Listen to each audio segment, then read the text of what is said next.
Axel. This episode is sponsored by Fright Rags. Right now, they have a brand new Creepshow collection, including shirts and hoodies. And they also have an all-new Jigsaw collection in honor of the Saw sequel. And check out the officially licensed Trick or Treat and Halloween lines on shirts, pins, and more. Yeah, and they have the General Mill line still, including the awesome T-shirts and, these monster cereals, which, again, I don't think, Elric, you're familiar with monster cereals? How do you We didn't have them there, cereals? but I did know them. I You knew they knew the existed. pump icon. Yeah. Well, look, you know the deal with Fright Rags. All the artwork is custom. It's made by top horror artist talents. And right now, you can get 10% off your next order. Just enter Shockwaves 1217 at checkout. And Ryan's actually wearing a Creepshow shirt right now, which is super cool. This episode of Shockwaves is also brought to you by Shudder, brought to you by AMC Networks. Shudder is not only a premium streaming video service, but an experience unlike any other. Created for fans of all degrees of thrillers, suspense, and horror, Shudder is home to the largest and fastest-growing human-curated selection of high-quality, spine-tingling, and provocative films, TV series, and originals, and there's always something new and unexpected for Shudder members to explore. New this week on Shudder is Another Evil. After encountering a ghost in their vacation home, Dan and his wife Mary consult an exorcist. Unsatisfied with the verdict, Dan goes behind his wife's back to seek a second opinion and secretly hires Os, who promises to get rid of the beings. Os and Dan spend a week together in the vacation home, excising the evil beings. But Dan soon realizes that ridding the home of evil simply won't be as simple as it seems. Shudder is available for $4.99 a month or $49.99 with an annual membership, but our listeners can get a free month by entering promo code SHOCK at checkout. Just enter promo code SHOCK, S-H-O-C-K, at checkout. Go to Shudder.com today and find the best collection of thrillers, suspense, and horror available to stream anywhere. And I'll say, I got the new Apple TV. I subscribed to Shudder, brought my account on there, and now my dogs watch Shudder 24/7 because I put it on in the background for them to just chill out and Not watch just for horror horror movies. It doesn't fans, screw them dogs and up. horror They're not fans. like, oh my god, the music's like weirding me out. No, dog approved. They love watching Among the Living. They watched Pieces last night when I came home. I caught them watching Pieces. They love it. They love it. I love it. I bet your dog said to you, it's exactly what you think it is. Bastards! Bark.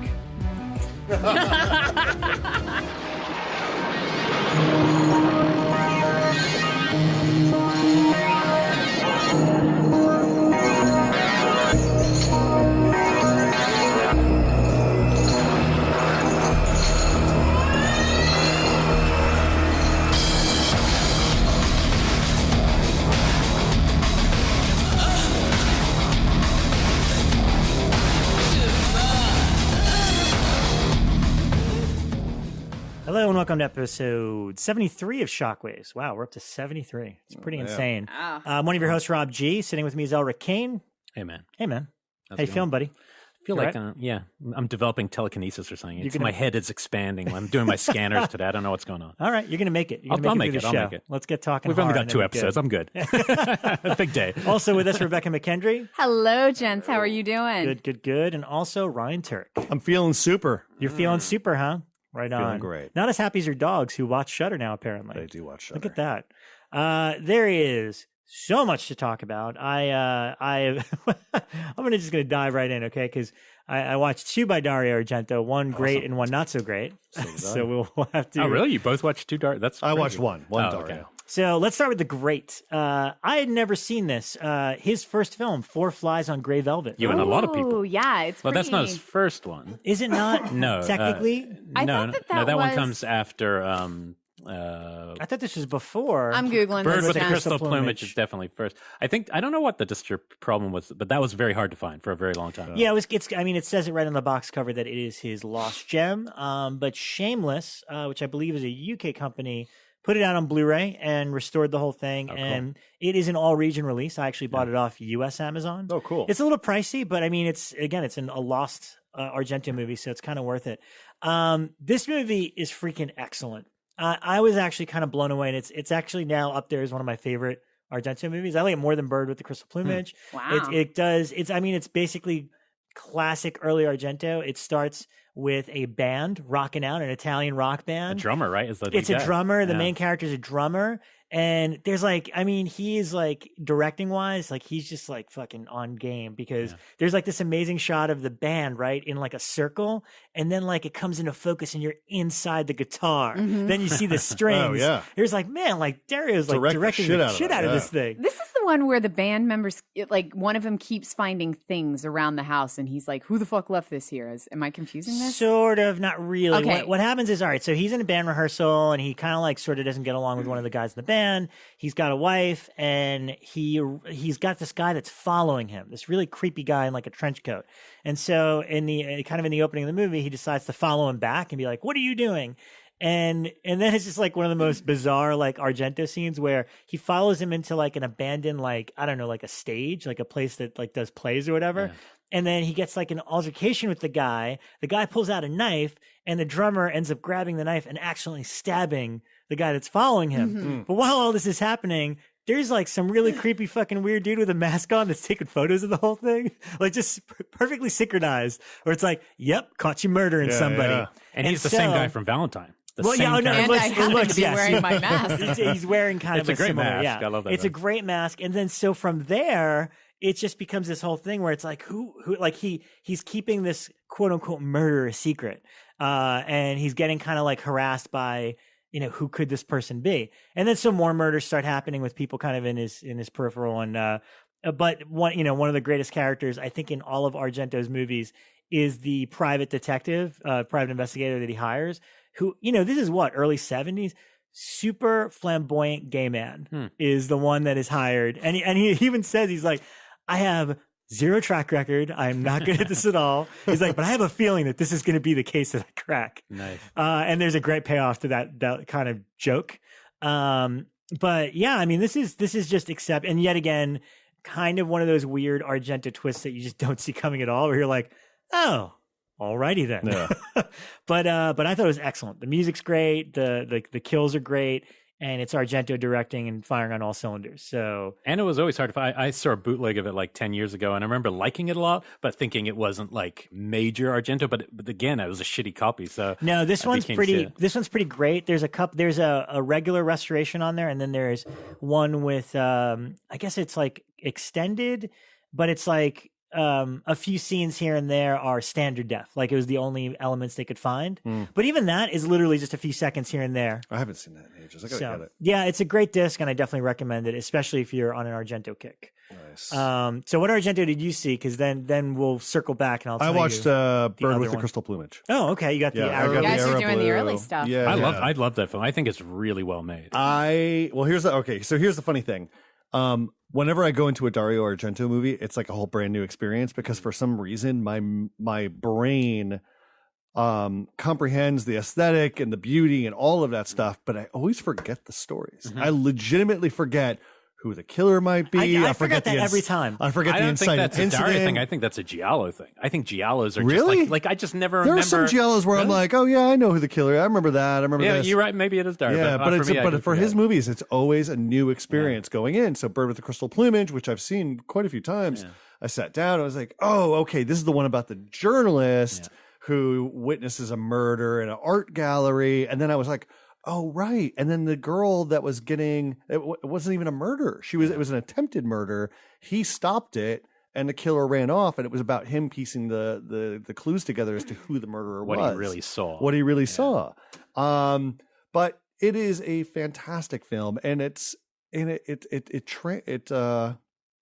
every time I watch this movie, it transports me to another time. I feel completely immersed in it. The colors, it's not as vibrant as Suspiria or something like Deep Red, but it's just got a certain atmosphere to it that's very natural, much like Tenebrae, I feel. Well, it's definitely the stuff with the painting in this movie is so great. Like narratively great. Also aesthetically, like this painting that actually is a clue to the whole movie, and it's really kind of disturbing. The content of the painting is kind of amazing. And also, it's really, smart film. Yeah, the painting, the characters, a lot of great characters in it. The guy the painter who made it, the cat guy who's just eating that's what all happened to your dog from watching Shudder. What happens to his cat?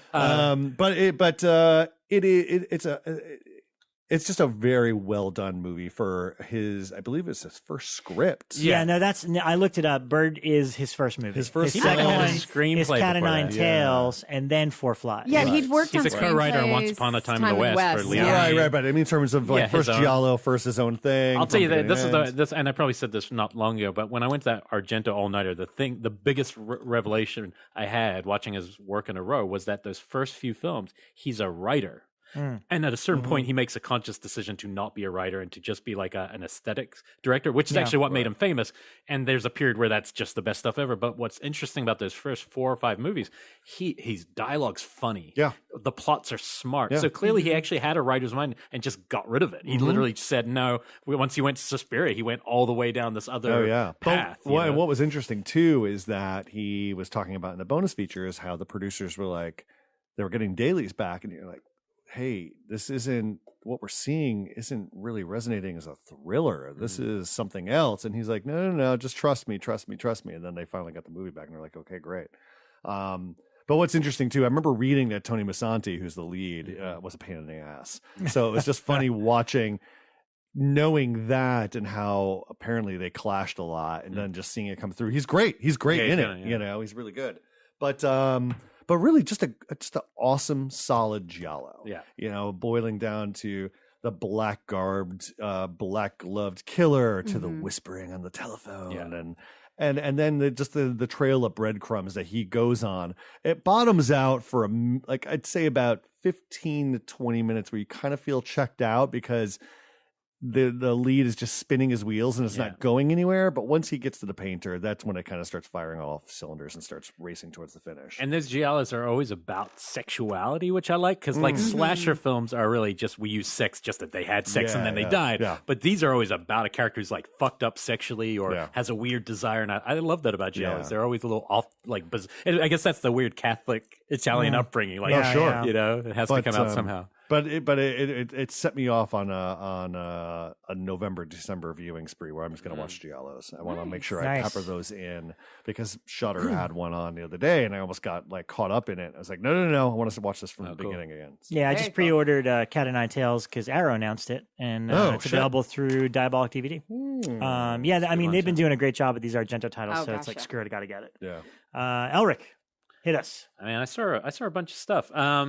I finally got a couple art house ones. I'll just start with those ones. I finally saw art house. Get out of here. Yeah, I finally saw The Lure, which I wasn't as excited to see because of it being a musical. Sorry, Bekah. That's lame. But once I saw it, it's really fun. It's weird. Yeah, no, but it's fun. But it's like pop fun. It's a Criterion release, and I would say it's probably more Criterion than it is horror. But it's definitely a mix. I mean, these things when they and for those who don't realize, this is about the two beautiful teen mermaids who wash up on shore. They're taken in by this cheesy band who plays nightclubs. It's like a disco scene. Like a disco scene in Poland.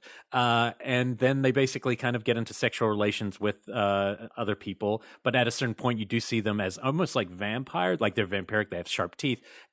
And there's something aesthetically, it's a deeply pleasing movie. Like it's nice to watch. The songs are cool and fun. I had a lot of fun watching it. It's kind of my kind of movie. And then other parts it didn't like. I don't know if it will stay with me, be like a top 10 type movie, but I thought it was really cool. And I could totally watching it. I'm like, man, some kid's going to watch this. And it's going to be like their favorite movie of all time. Like it has cult written all over it. Completely. Which is cool. The songs are catchy. The songs are catchy, yeah. And I watched it right around the same time I saw Neon Demon. Like I remember seeing them both within the same couple of days. And both of them are like, these are so beautiful. And this I don't know what's charming. Yeah. This has a lot of charm because the songs it's the pop value I think is super fun. It'd probably be a good soundtrack. It's got a Moulin Rouge quality. Yeah, it does. Actually. But they keep talking about having sex with their fishtails. Oh yeah, no, and it's super bizarre. Some of the fish stuff, it's weird. Yeah, no, but it would double with Splash nicely. You watch Splash, you get all randy, and then you top it off with the good stuff. But I liked it, and I think people should check it out. I think that is streaming on like Amazon Prime. And then I watched A Ghost Story,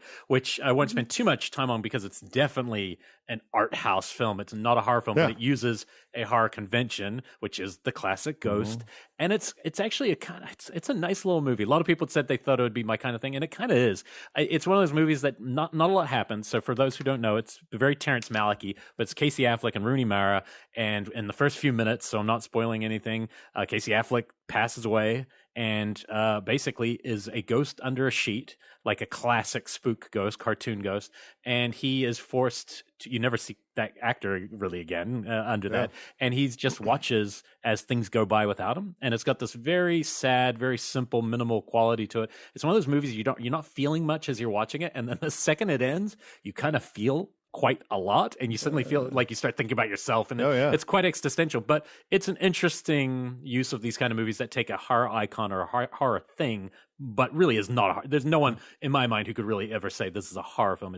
I don't think it's not. It's but just David taking Lowery, iconography. Yeah, he's a great editor, great director. He's a great director. I feel he is strong, and he effectively gets you to jump twice. There are two great jump scares in the movie. That's true. But the rest of it, I've seen it twice now. I saw it at Sundance. I saw it. I took my fiance to go see it, and she was like bawling through most of it. No, I think it's a really interesting It makes movie. you feel a lot. Yeah. There's a part, it's not really spoiling because not a lot happens, but there's a part where he's like, he's in his house as a ghost and there's nothing else there and people have moved on and life keeps going. And he looks out his window and across the house, there's another house across the way and somebody wearing the exact same thing looks over him and they just look at each other and then they start telepathically communicating. And the dialogue's kind of cheesy and funny and you're like, this is really weird tonal shift, but it works. And you keep going. And it's a shortish movie. I would recommend it to people who like kind of something offbeat and but it definitely had some emotional weight. So there's the two little art housey types for this week. Excellent. Bekah. Nice. I'll start with the weird one. So, are you guys familiar with Garage House Pictures? You guys, he's going to do art horror. She's going to do a weird one. On point. Actually, somebody tweeted at me this week and was like, I love when Bekah leads with, here's a weird one, because I guarantee it's something you've never seen before. Which it isn't. Both of you are on Garage House Films. So they are Exhumed Films distribution wing. So Exhumed Films in Philadelphia do all the great screening stuff. This is their distro company. So Garage House, they've been doing a couple of really good releases this year where they've been kind of releasing this stuff that's never before been available. They're not like, taking it and redoing it and releasing this film that you saw in the 80s. This stuff has never been available before. Cool. And so I talked about one of their films earlier in the year, The Dismembered. And so this weekend I watched The Satanist, which is from 1968. And this was a never seen before softcore horror film. And there weren't a lot of those that were going on at this time. There was a lot of softcore stuff happening, and obviously there was some horror stuff, but not a lot of crossover, except for this one guy who made like 7 of them. His name was Zoltan Spencer. And the premise of it is name. If your name is Zoltan, you have to make I know. movies. I know. It's a really great movie. It's a really great name, guys. I wish that Zoltan Spencer was still with us. This was actually his first film. He went on to make a whole bunch more horror softcore crossovers. I can best describe it as very hairy because it was the end of the 60s. And so every single time the lead protagonist keeps getting naked through the whole thing. And he is just it's literally like a sweater with some nipples poking through. But he keeps getting naked. That has its fan base out there, trust me. Yeah. So it's a really cool soundtrack, actually. That was part of my favorite things. The whole concept of it is that this writer, he's been in a car accident and he had a nervous breakdown. And so his wife decides to take him on a retreat in the country. So they get a country house, which is clearly Melrose or Mulholland Drive. Like they're clearly in the hills, but fine. It's a country house. And they go, but then he gets there and they find this neighbor woman to be a little off-putting. And then the more that they kind of investigate her, they realize that she's a Satanist and she's having all these satanic orgies. And she's invited him to a party on Friday night and they really don't want to go, but it would be unneighborly not to. But they suspect it might be a black mass, but how are you going to get out of it? So they go and whoops, it's a black mass. And these are social problems. These are big social problems. I worry about guys. this every weekend. And then, but through the whole thing, like he borrows her book and he's doing it for research, and then he goes over and is watching her have crazy lesbian sex, like satanic lesbian sex, if there is such a thing. Through the window. Safe satanic lesbian sex, or safe, yeah. Satanic lesbian sex. Satanic lesbian sex. But it's not safe. It's the 1960s, so they weren't allowed to show anything below the belt. So it feels they literally oil each other's boobs for about 20 minutes. Got it. And yeah. So that's the movie. But that said, by the way, all of these sex scenes are, he's always peeping through the windows and seeing them from afar. And it's always in this very clinical manner of, I'm watching for research. So he's literally like looking through the windows going, well, I'm a writer, so this is okay. which is great. But briefly, in the midst of all of this very unfulfilling softcore, is some very interesting shots. There's a couple of really cool shots in there. Some good dolly moves. A couple good dolly moves. Steadicam. Y'all gotta watch this movie because there's a sweet dolly shot in it. Somewhere in there. So the history of the film is actually pretty interesting as well. It was when it was originally made in 1968, it was released at the Pussyfoot clubs around Los Angeles, which were kind of popular strip clubs at the time. Oh. And it was slated for a nationwide release in 1971. But between 1968, when he made the film, and the 1971 nationwide release, the majority of movie palaces and theaters that would take this type of film decided that they would no longer run black and white movies. And so it's a black and white film. And so it literally saw no distribution. Only 5 prints were made. 1 remains. They actually did a screening of it at the Alamo Draft Houses recently. And all I could think is how weird it would be. Like, I fast forwarded through like the 20-minute oiling sequence and some of the other really long, because I mean, it's the 1960s and you weren't allowed to show much, so it's just a lot of like dry humping and a lot of making out. And so, you know, you fast forward through those, but I couldn't imagine watching them in a theater. But I missed they did just dry humping. You become an adult, you move forward, and then you never go backwards a step. You should tell. This is the problem with sexuality. You never go to it backwards. You know, we never dry hump anymore. Why don't we dry hump anymore? It was so innocent. Let's just get romantic.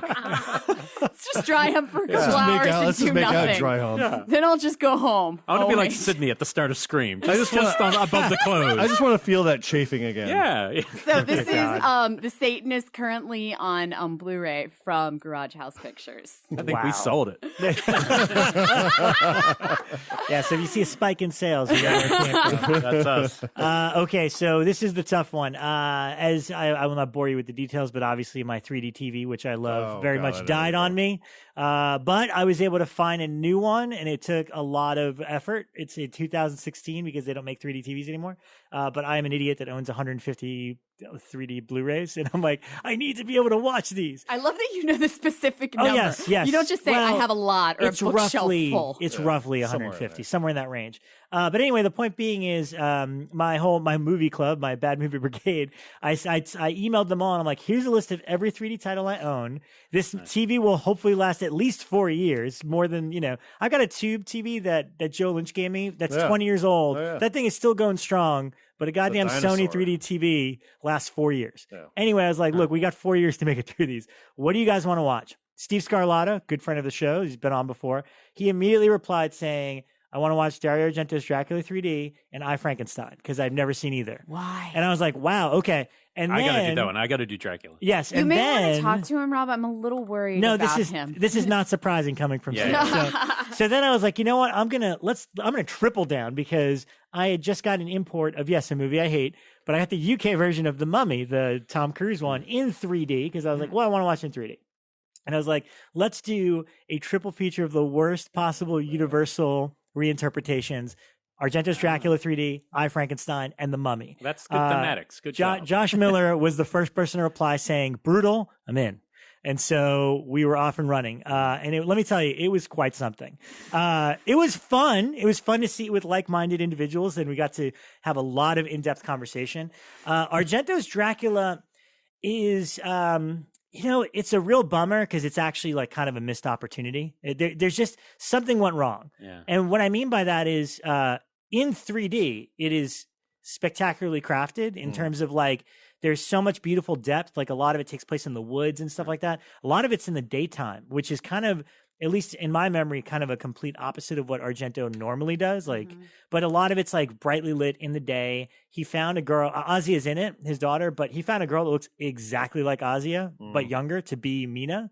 And so I'd say like the first, I don't know, maybe 20 minutes is actually pretty decent. You're like, oh, all right, this is pretty interesting. And then there's even 2 or 3 sequences where the gore is like spectacular. Like there's a moment where like Dracula shows up and kills like 4 guys in a room that are plotting again. That's really good. But that's kind of where it ends, because... Wait a second. Hold on, let me finish. Yeah, all right. Because then here's the thing. That's all the good. But literally at the 20-minute mark, not only does it become incredibly boring, but it's almost like the movie's unfinished. Because most of those sequences have CG in them. And I mean, it's really bad unfinished CG, like unbearable. That you watch and you're like, how did they let that pass? And there's just too much of it. And then the guy they chose to play Dracula is like a lot older and like the he's least charismatic. rapist from Stendhal syndrome. Why bring him back? Like, I don't want to see Tom. I mean, he's a good actor, Thomas Kretschmann, but like I don't want to see the But he rapist is not as Dracula at all. No, he's kind of a terrible Dracula. And so at that point, you're kind of just checked out anyway. And then so we were just commenting on the funny things like the young Ozzy Argento clone showering a naked adult Ozzy Argento. We're like, okay. Does that change in 3D or it's just pretty much the same? It's got a lot of dimension to it. Yeah. And then then Rutger Hauer, who's Van Helsing. He's like chewing the scenery through the whole movie. He is drunk as a skunk. Like I didn't notice it until we watched this stuff. Like he just shows up and I think Miller was like, look at him stumble into the scene because he could barely talk straight. And then we notice like every time he kills a vampire, it's literally like a 10-second thing that happens almost like he like just swats once. And we were just joking like, yeah, that's all I got in me. We're not doing, I don't know if there's fight choreography or anything, but that's all I'm doing. Like even his fight with Dracula is pretty lackluster because you're like, he was probably so drunk that this is all they could get out of him. And so by the end of it, you're kind of like really bummed. And then I actually thought, I was like, when did this is Argento's last movie. This is the last he made. And it was only 5 years ago. Yeah, 2012. Yep. And so that was devastatingly heartbreaking and terrible. That's a bummer. Yeah. If you see it at all, try to see it in 3D because at least it looks really cool and it was shot properly with 3D cameras, meaning that everything in frame is in focus, cool. Which is how your eyes see stuff. So you felt devastated by that, and you were like, on the Mummy. Well, no, I Frankenstein. And boy, man, God. I don't know how much you want to talk about this, Ryan, because I know that. Wait, which one is that? Is that the one with Aaron Eckhart? I didn't see that. Holy shit. We were like flabbergasted because, all right, first of all, so the whole Frankenstein legend is summed up very briskly in like the first minute and a half, like the whole movie. Yeah. So like, oh, cool, it's Frankenstein 2. Here's the sequel. And then they go into it.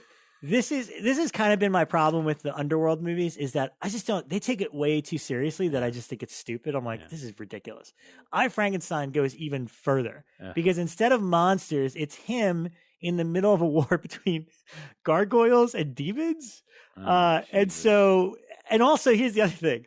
I think the whole movie is third act scenes. Like there's like an epic battle within the first 5 minutes. And we're like, wait a minute, are we at the end of the movie? Like, I don't know what's happening. And like, the Gargoyle Queen gets kidnapped and we're like, is this the end of the movie? The Gargoyle Queen. What a weird choice. Wait, but why is there a Gargoyle Queen in Frankenstein? Oh, Jesus. I don't know. Okay. It's just a war between gargoyles. Because the lichens and vampires were unavailable. Yeah. Exactly. But I mean, gargoyles here's the thing. and Frankensteins. Let's go. Aaron Eckhart's really giving it his all and trying to. There's no way you could sell any of this stuff, and like we just were laughing out loud at things like because the Gargoyle Queen named him Adam, so there's like one bit where somebody calls him like, "Hey, Frankenstein," he's like, "My name is Adam. It's the name given to me by the Gargoyle Queen," and we're like, you could not burst out of laughter how ridiculous that is. So that happened, and then last but not least, The Mummy, which I won't spend too much time on because we talked about it when it came out and.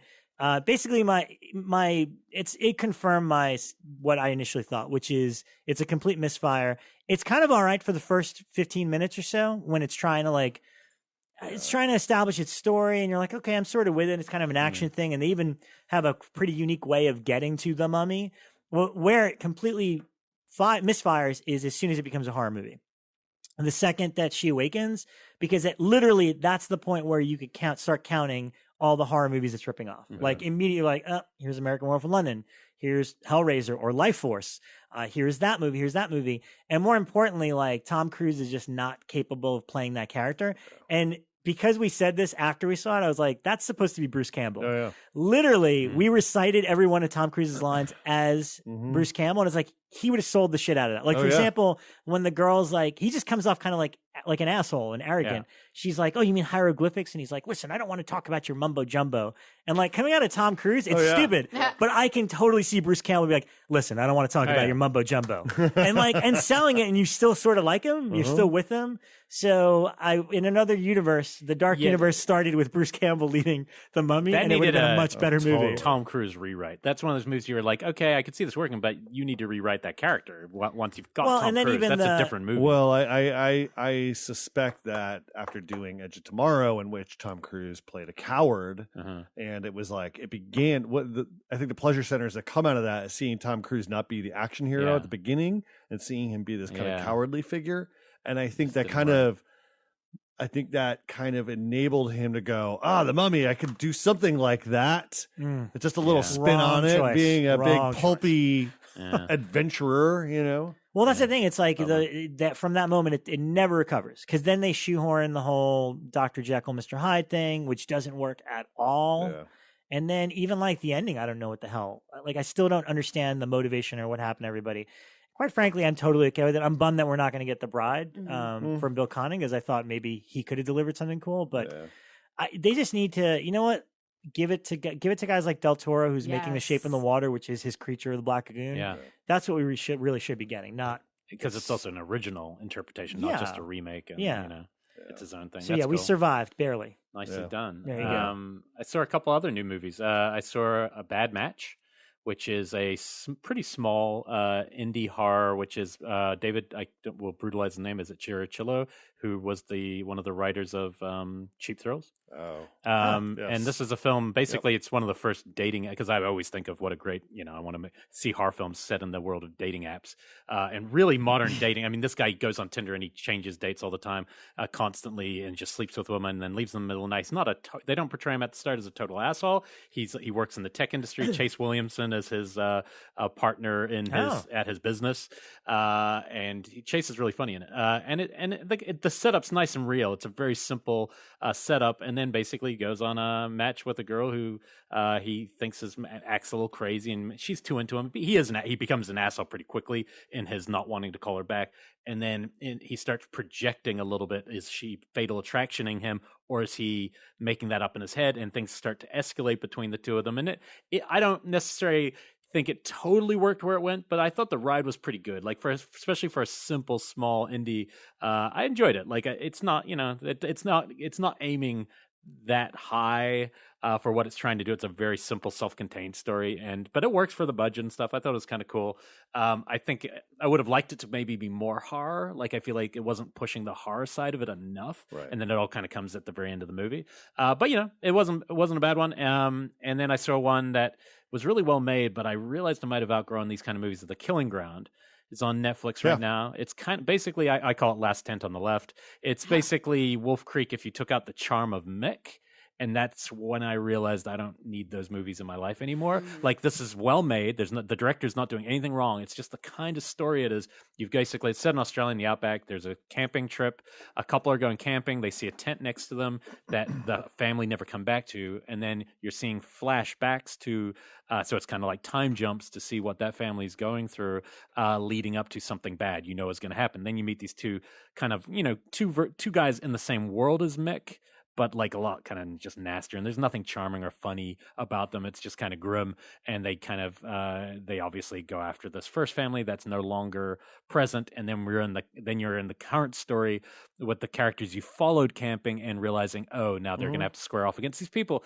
And then as I watch it, I'm just watching them going, it's just like, it's cool, it's really well done, the acting's good, but you're like, the survivalist intense horror that I used to probably be. I know Rob's not usually a big fan of those. I usually rather like them. It's totally fine watching it, but there's something in me that goes, I don't know if I need this anymore. Like this kind of movie, it's just dark. I don't know what it's trying to get across to me. But the last 10 minutes, though, the last couple minutes are pretty fun. The character shift is pretty interesting. The character shift is really good. The character shift is, but I don't know. Maybe it's just something about the pleasure you derive from horror. Maybe it was changing for me. Like, because at least with Wolf Creek, you have, even though it's grim, you still have this character.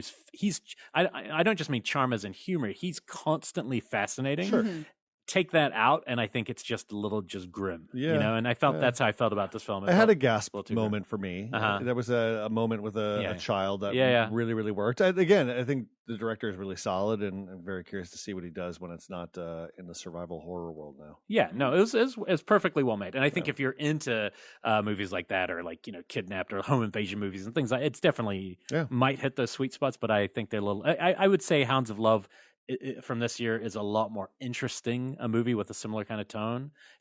It's not, again, that's not a masterpiece either in my opinion, but it's interesting. Did you see Hounds of Love? Not yet. Okay. See, I think that one's just, the characters are just more engaging, I guess. Yeah. But a lot of those kind of movies coming out of Australia right now. Yeah. I saw, and I think Elric talked about this probably a year ago, and it took me a while to see it. But you literally at the time said movie was made for Bekah, The Rift from 1990, which by was, the guy who made Pieces. Yeah, and Slugs. Oh yeah, of course. Yeah. And so his name is Jean Piquer. I'm going to say that wrong, Simon. So yeah, this is from 1990, and this was a year after what I'll call the aquatic horror boom, where we had Leviathan, The Abyss, and Lords of the Deep like back to back, and all of which I absolutely loved. And so Elric had said, this is like one of your favorite directors made an aquatic horror film, which for some reason I had never heard of. But the whole concept of it, I'd never heard of it until Elric told me, and then it's been on my queue for a while, and I finally watched it. Was it on Amazon? Is that where it's on Amazon. I think it was like $2 to rent. And but I absolutely loved it. I will say the beginning part almost lost me, because for the first half of the movie, when it's setting everything up, you find out that they're all in a submarine and they're all about to go down. And of course, there's like rivalry between the hot guy that they bring in to like talk about the sub, because he piloted the prior sub that blew up. And then his ex-wife or ex-girlfriend or somebody he used to sleep with is on the ship. So you've got this tension. And Arlie Emery. Yeah, Arlie Emery is the commander of the whole thing. So he's there to like tell everybody that they suck balls and yell at them. And but you find out that they are on this particular ship, and there was a prior version of this submarine that was going down deep into this like super deep rift trench thing and disappeared, and nobody knows what happened to it. And so theirs is like a reconnaissance mission. It's like to go down and try to figure out what happened to the first one. And what they find out was that there was kind of this scientific experiment. I won't give too much away. But once they get there, they find this kind of underwater area, and it's full of creatures. And there's this like genetic testing that had been going on. And then it turns into a creature feature. And then I was in. The first third is literally them on this submarine looking at computer screens, but it's 1990, so they're not interesting computer screens, but it's them looking and going, "Do you see this, Sergeant?" And it's like a red dot blinking. And then he's like, yes, that means that it's the black box of the prior ship and we should go in that direction. And then a second red dot will creep across the screen. And I'm just like, oh. But then the first third has that aesthetic and performance style where if they all just started fucking, like it became softcore and manual in space, it wouldn't surprise you. You would just be like, okay. Like that. Like it could just go that direction. Yeah, it's because it's very plastic. It felt like, they literally built one set of submarine commander console and then everything happens there. And so for the first third, I'm like, this has to go somewhere or else Elric wouldn't have been so enthusiastic about it. And then the creatures show up and I'm like, fuck yes, this is where That's it where is. all the money went, not the submarine. No, because the creatures are fun. And I mean, they're 1990. It's like, they're still low budget and they're still very practical where it's like rubber monsters, but they are fun rubber monsters and some really innovative creature ideas that I hadn't seen before. So, Bekah, I got to say, you had a good, diverse week in terms of viewing. You had Satanists and orgies and aquatic monsters. Still very on point for me, though. Yeah. Very on brand. And a book. I'm about to get to the book I read. So, excellent. Yeah. But The Rift, it was a lot of fun. I really enjoyed it. Don't expect it to be like Citizen Kane level horror, but if you're just looking for a good cheesy monster flick, hold with it for the first 30 minutes while they're descending.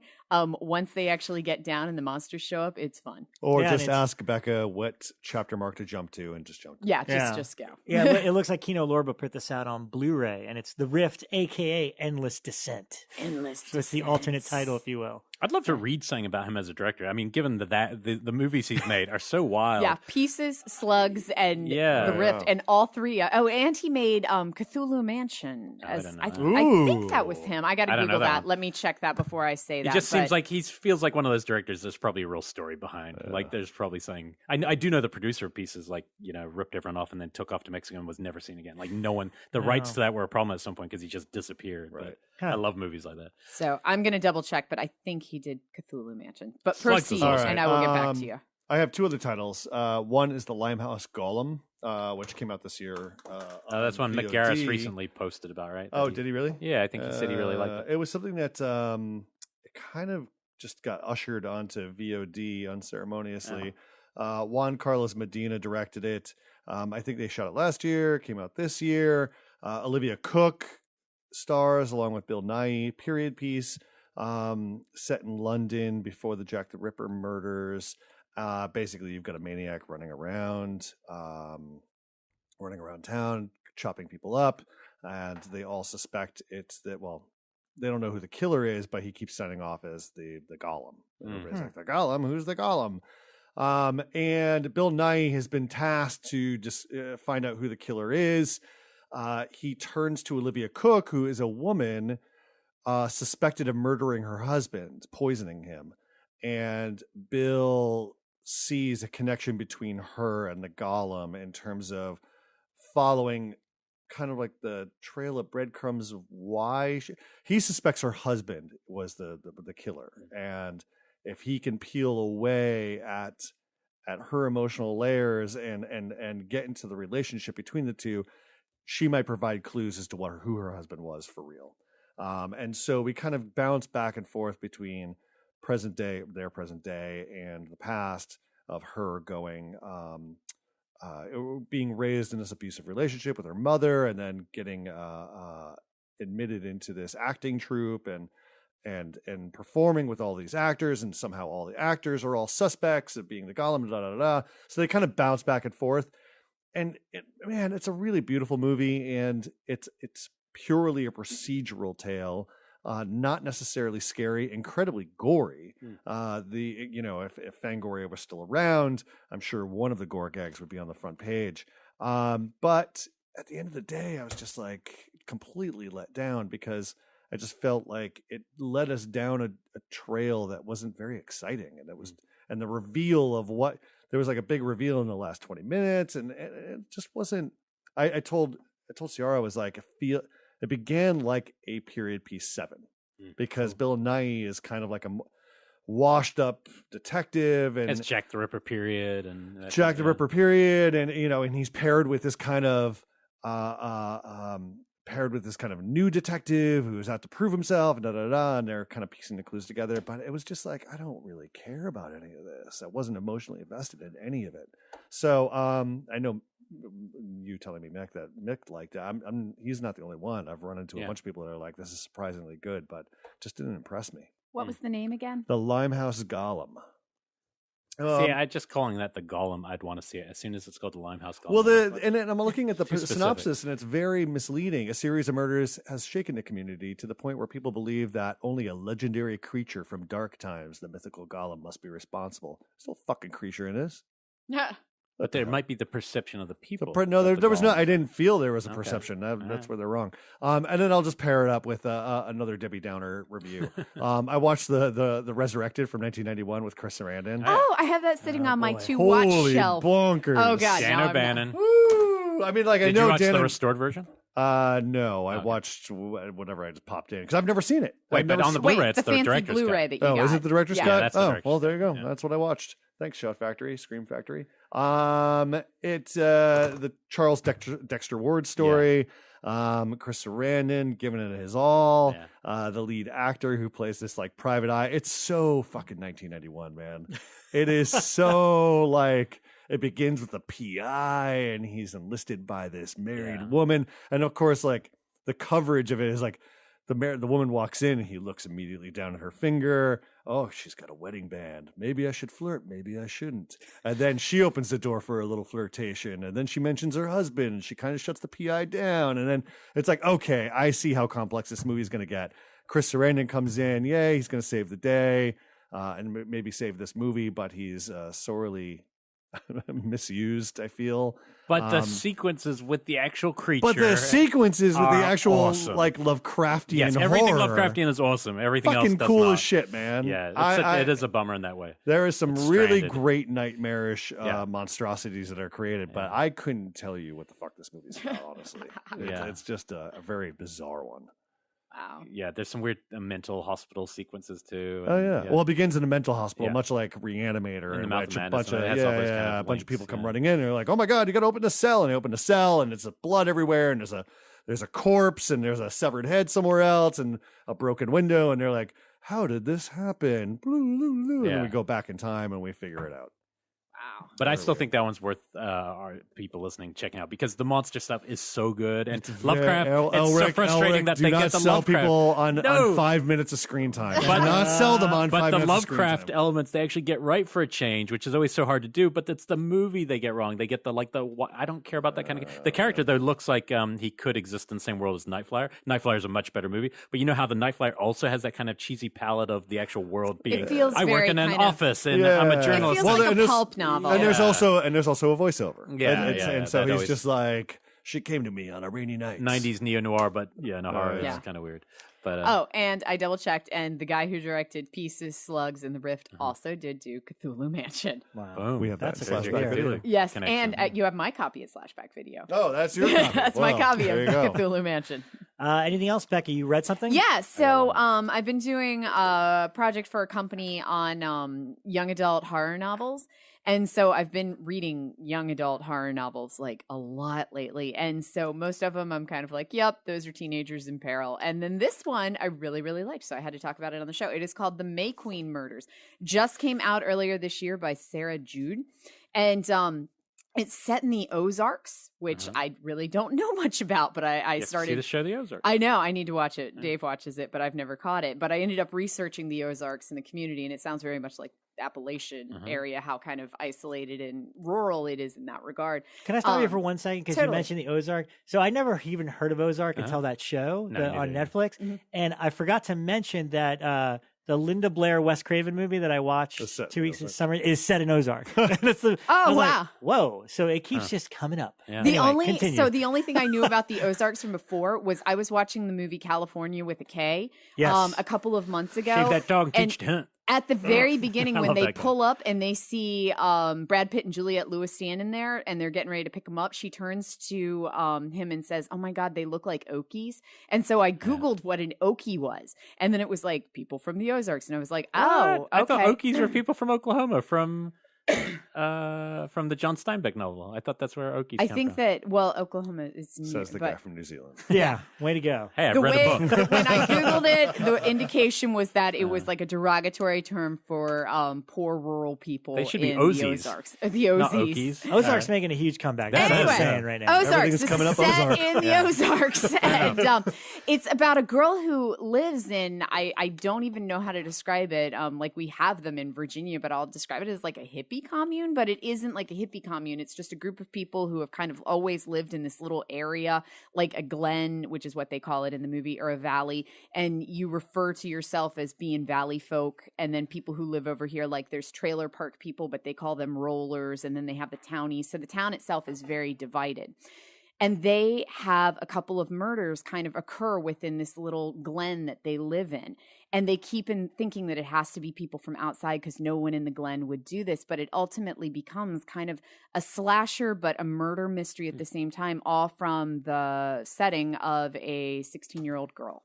And so it's really cool as she's kind of like watching everything unfold around her. And the girl who... it's like she's watching and it catches her right at a moment where like because she's 15, 16, she's just starting to get interested in boys, but her best friend has clearly kind of matured more quickly. So her best friend is kind of wild and off doing drugs and drinking and everything. But again, they're from this kind of very isolated environment. So when she finds out that her best friend's sleeping with this guy from the trailer park, she doesn't know how to approach it. Does she tell people? And so it's a lot about kind of puberty, but it's puberty as these murders are taking place. I would like to borrow this one. You may. It's really cool. The May Queen Murders. The May Queen Murders. I really enjoyed it. And it's because it's YA lit. I guess it's written for teenagers, but I literally read it in about 5 hours. So And if we have but any I couldn't put it listeners- down. Like I literally just binged through the whole book. Any it was listeners from the Ozarks, I would love to hear from you. What are you referring to? Are you as trashy as we are making you out to look and media portrayals? They don't portray them like that in really? this. I mean, Okay, that's good to have hear. people in the trailer park, but they actually the people who live in the Glen, which was nice. It's this very insular community, which I will describe as like a hippie commune, where they're all named after nature, like ivy and laurel and pine, and they're all kind of that, but they don't portray them as being flaky or weird. They just portray them as like wonderful people who are shocked when these murders start happening. Okay. And it's actually a really good portrayal of the environment. Cool. So. Nice.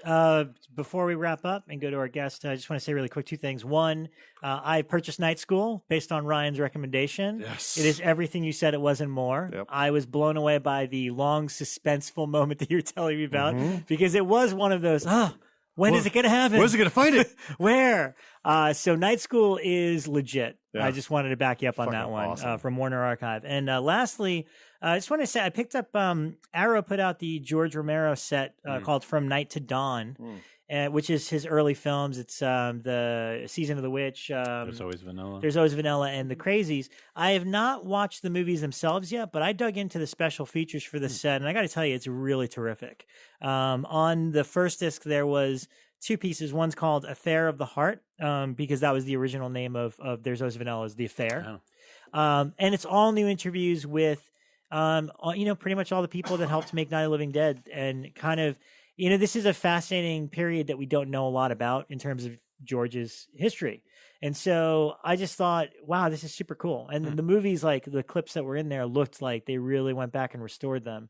And then there's a candid piece with George that I think was from the Anchor Bay DVD where he basically is like, I wish nobody would ever find these movies. Like, I didn't have a good time with them, et cetera, blah, blah, blah. Yeah. But they're super cool. And then on the second disc was an hour-long interview when Romero met Del Toro. And it's literally just Guillermo and George sitting on a couch chatting. It's about a year ago. So it's actually sadly very close to before he passed. And George isn't as animated as usually. I mean, he's so happy just that he's there, but Del Toro, as usual, does most of the talking.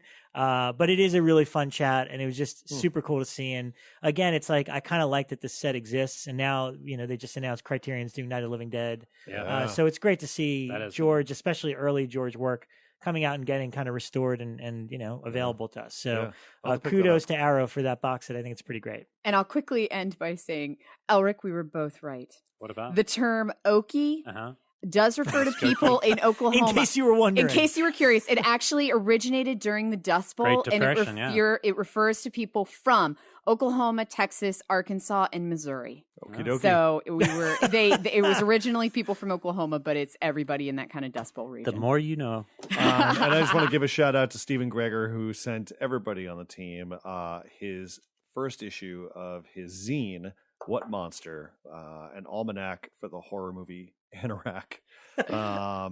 And the first issue is on Friday the 13th. This originated in England. So check out at What Monster Mag on Instagram and Twitter for more information.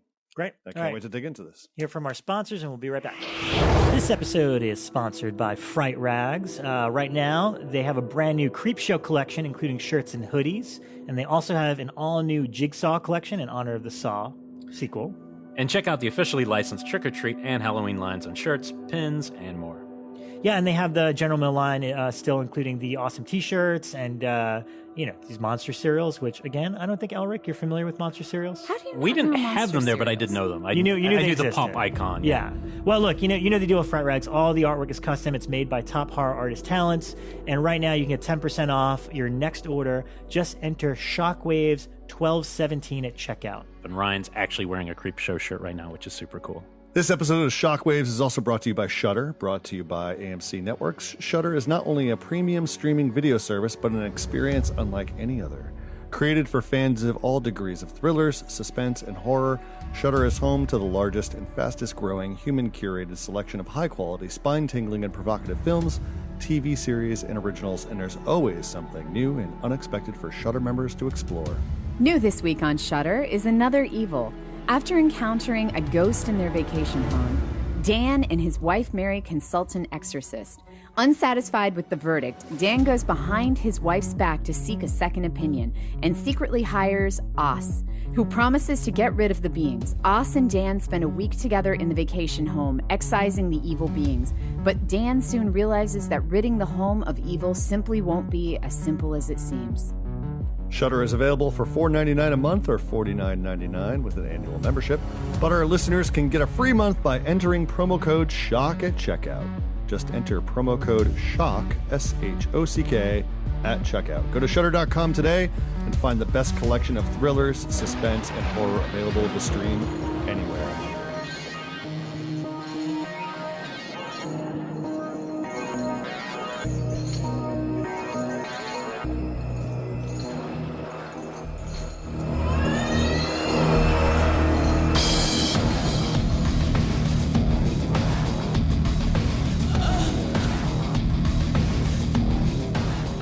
Okay, and welcome back to the show. And I'm very excited by this particular guest because it's somebody that we've wanted to have on the show for quite a while, as we say very often. But it's true, and also I've recently been working with this gentleman, which is the first time we met, and now it's kind of like, oh, how did we not know each other all this time? I'm talking, of course, about the director of Psycho Cop Returns, Rif Coogan, who's here. That's how he likes to lead with. Yes. Oh no, I'm sorry. That's the other name that you go by, but this is actually Adam Rifkin. Welcome, Adam Rifkin. Hello. To the show. Happy to be here. We both are happy to be here. Should we start there? Who's Rif Coogan? How'd this happen? When I was first starting out, I just thought it would be funny and cool to have a alter ego, sort of nom de plume. Yeah. So I wanted to direct more sort of mainstream movies under my name, Adam Rifkin, and I wanted to have a whole grindhouse career making exploitation movies under the name Rif Coogan. Rif Coogan, the name deriving from my nickname as a kid, Rif, because of Rifkin. Yeah. And Coogan from Coogan's Bluff. Yeah, good movie. The Clint Eastwood movie, right? Wow. It's very Stephen King, Richard Bachman of it. Yes, exactly. But there's only a couple of Rif Coogan movies. Well, and I know Psycho Cop Returns, but what's The Invisible Maniac? The Invisible Maniac was the first Rif Coogan movie. And I have to say, I had planned to do a whole slew of them. There is one unproduced Rif Coogan script that was written at the time that I still plan to make, called Bloodbath a Go-Go. Nice. About strippers dying off one by one in a strip club one night. Herschel Gordon Lewis. Very totally inspired by Herschel Herschel Gordon Lewis. But I'll tell you, making The Invisible Maniac and Psycho Cop Returns were two of the most fun times I ever had making movies because the stakes are so low. Yeah. Nobody. I mean, if something goes wrong, we just thought it was funny. Yeah. But on a big movie that a lot of money is being spent and something that you care so much about, it's so stressful when something's going wrong. But on Invisible Maniac, when one of the actors would forget their lines, we just thought it was funny and moved on. Well, I just want to say that as someone who just saw Psycho Cop Returns this year for the first time, thanks to a copy I got at Texas Frightmare, Vinegar Syndrome. I constantly drive through Burbank on my way home, and I go, "That's the building. That's the Psycho. This is a street." Where they fall. It's right near the Burbank Center. It's right off San Fernando. Oh wow! It's the black square glass building. Yeah. Holy smokes! Should we stop with Should we start with Psycho Cop Returns and then go back? Why not? You're already there. Well, I was just so pleasantly surprised because I got that from Vinegar Syndrome and had no idea that it was you until I watched the special features, and there you are talking about. I'm like, oh, it's Adam Rifkin. Okay, but obviously this is a sequel, and so none of us have heard of the first one. Find Psycho Cop. I literally said to my girlfriend, she's like, "What are we watching?" I'm like, "Psycho Cop Returns." She's like, "This looks fun. What's it a sequel to?" I'm like, "I think it's just its own thing." No, there's a I thought it was Cop. just Psycho Cop 2 or Psycho Cop Returns. And I was like, I don't know if there was a first one. I think he's just like returning. Leonard Six. Yeah, Leonard yeah. Six. There is a Psycho Cop 1, right? and I never saw it. Oh, That's probably the way to do it. but you brought back the Psycho Cop, right? It's the same guy. It's the same guy. Okay, he starred in Psycho Cop 1.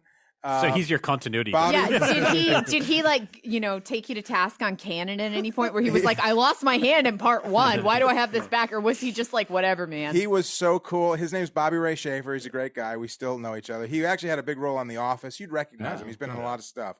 But he just was cool going with the flow because I had never seen the first one.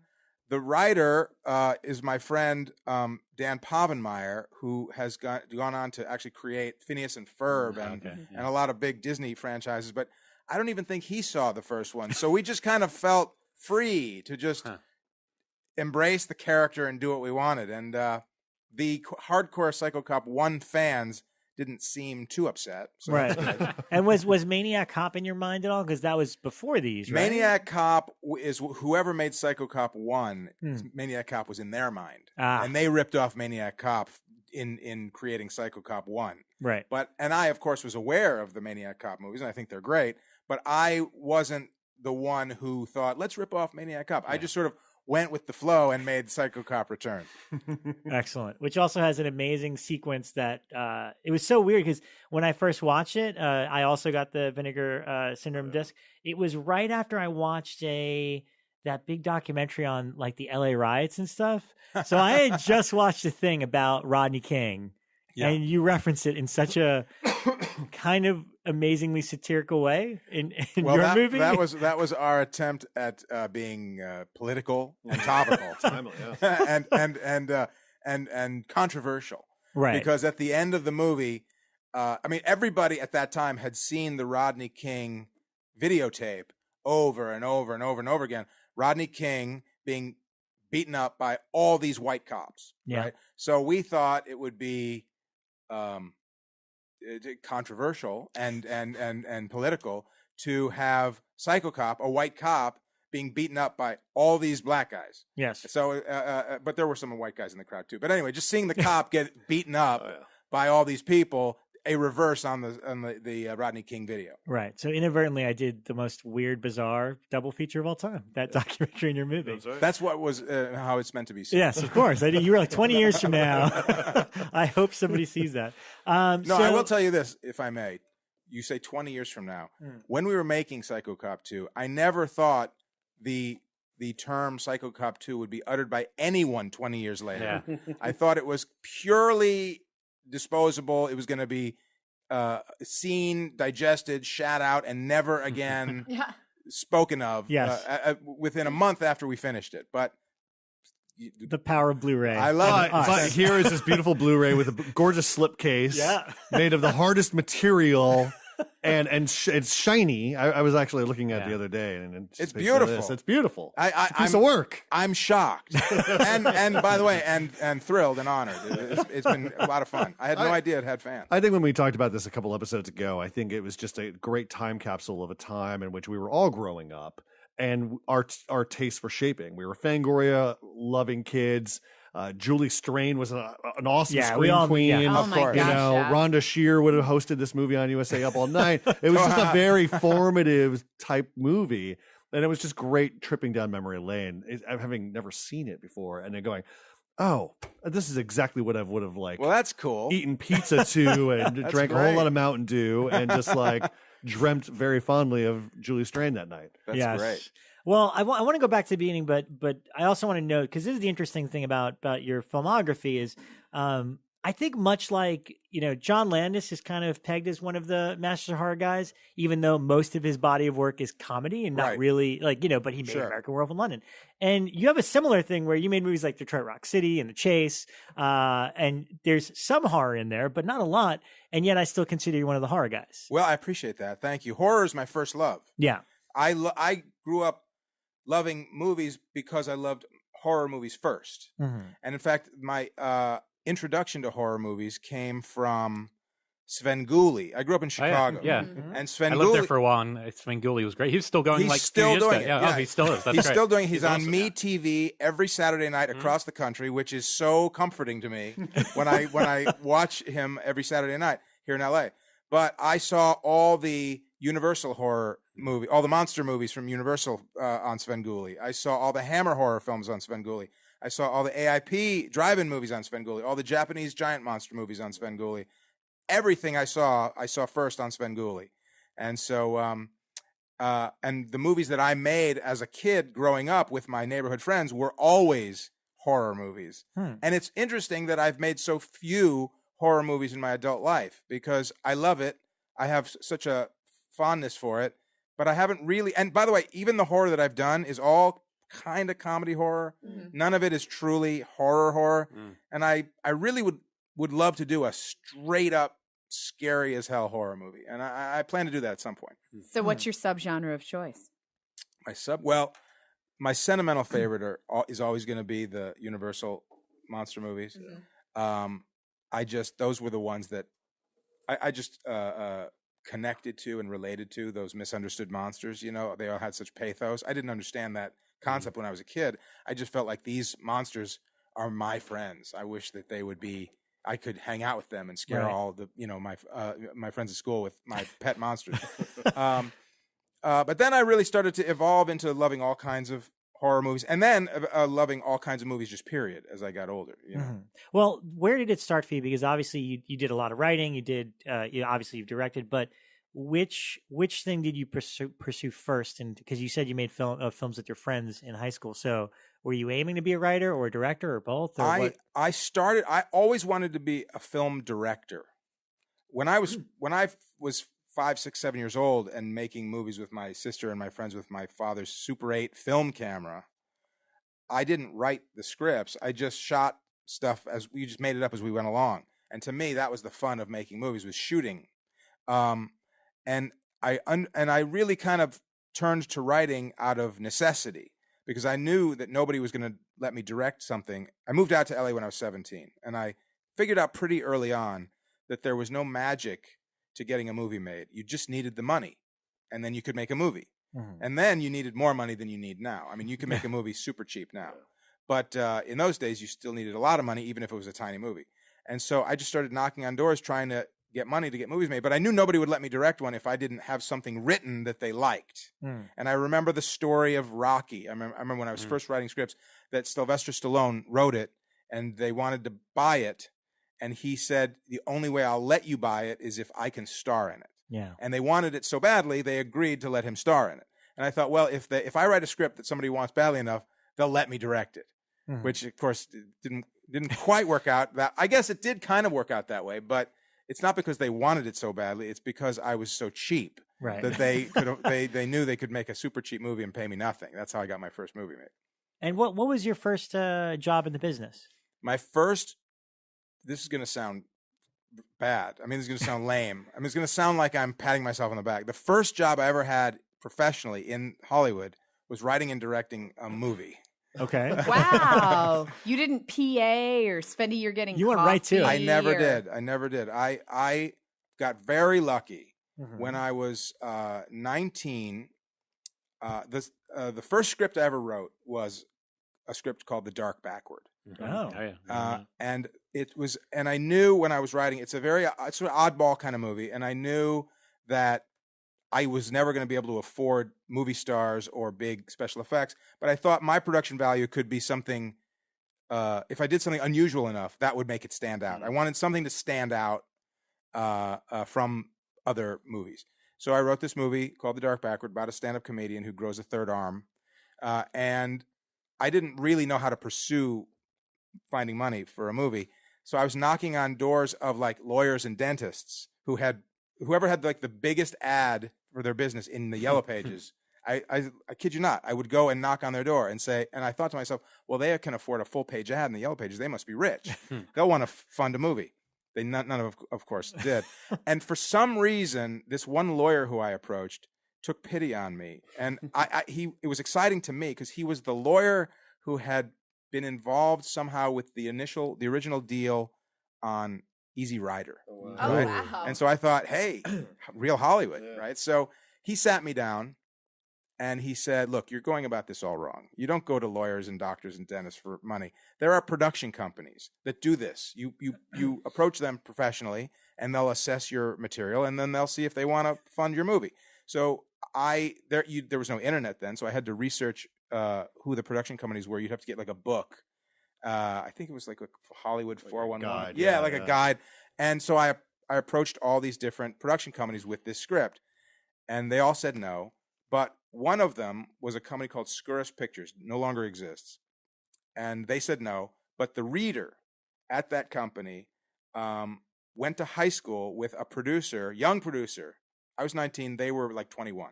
So John Lau was the reader. John Lau went to high school with this kid named Brad Wyman, who had just produced his first movie called White of the Eye, directed by Donald Cameron. Oh, I talk about it all the time. We like that movie a lot. Great movie, right? Great movie. So that was Brad's first 21-year-old produced that?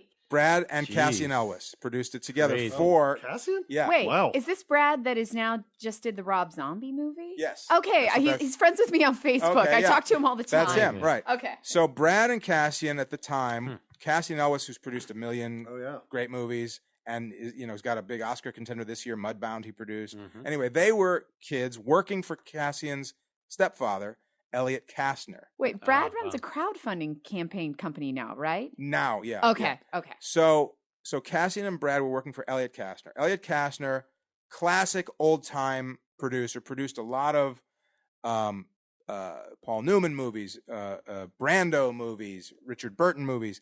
And Elliot was cranking out a lot of low-budget genre movies at that time.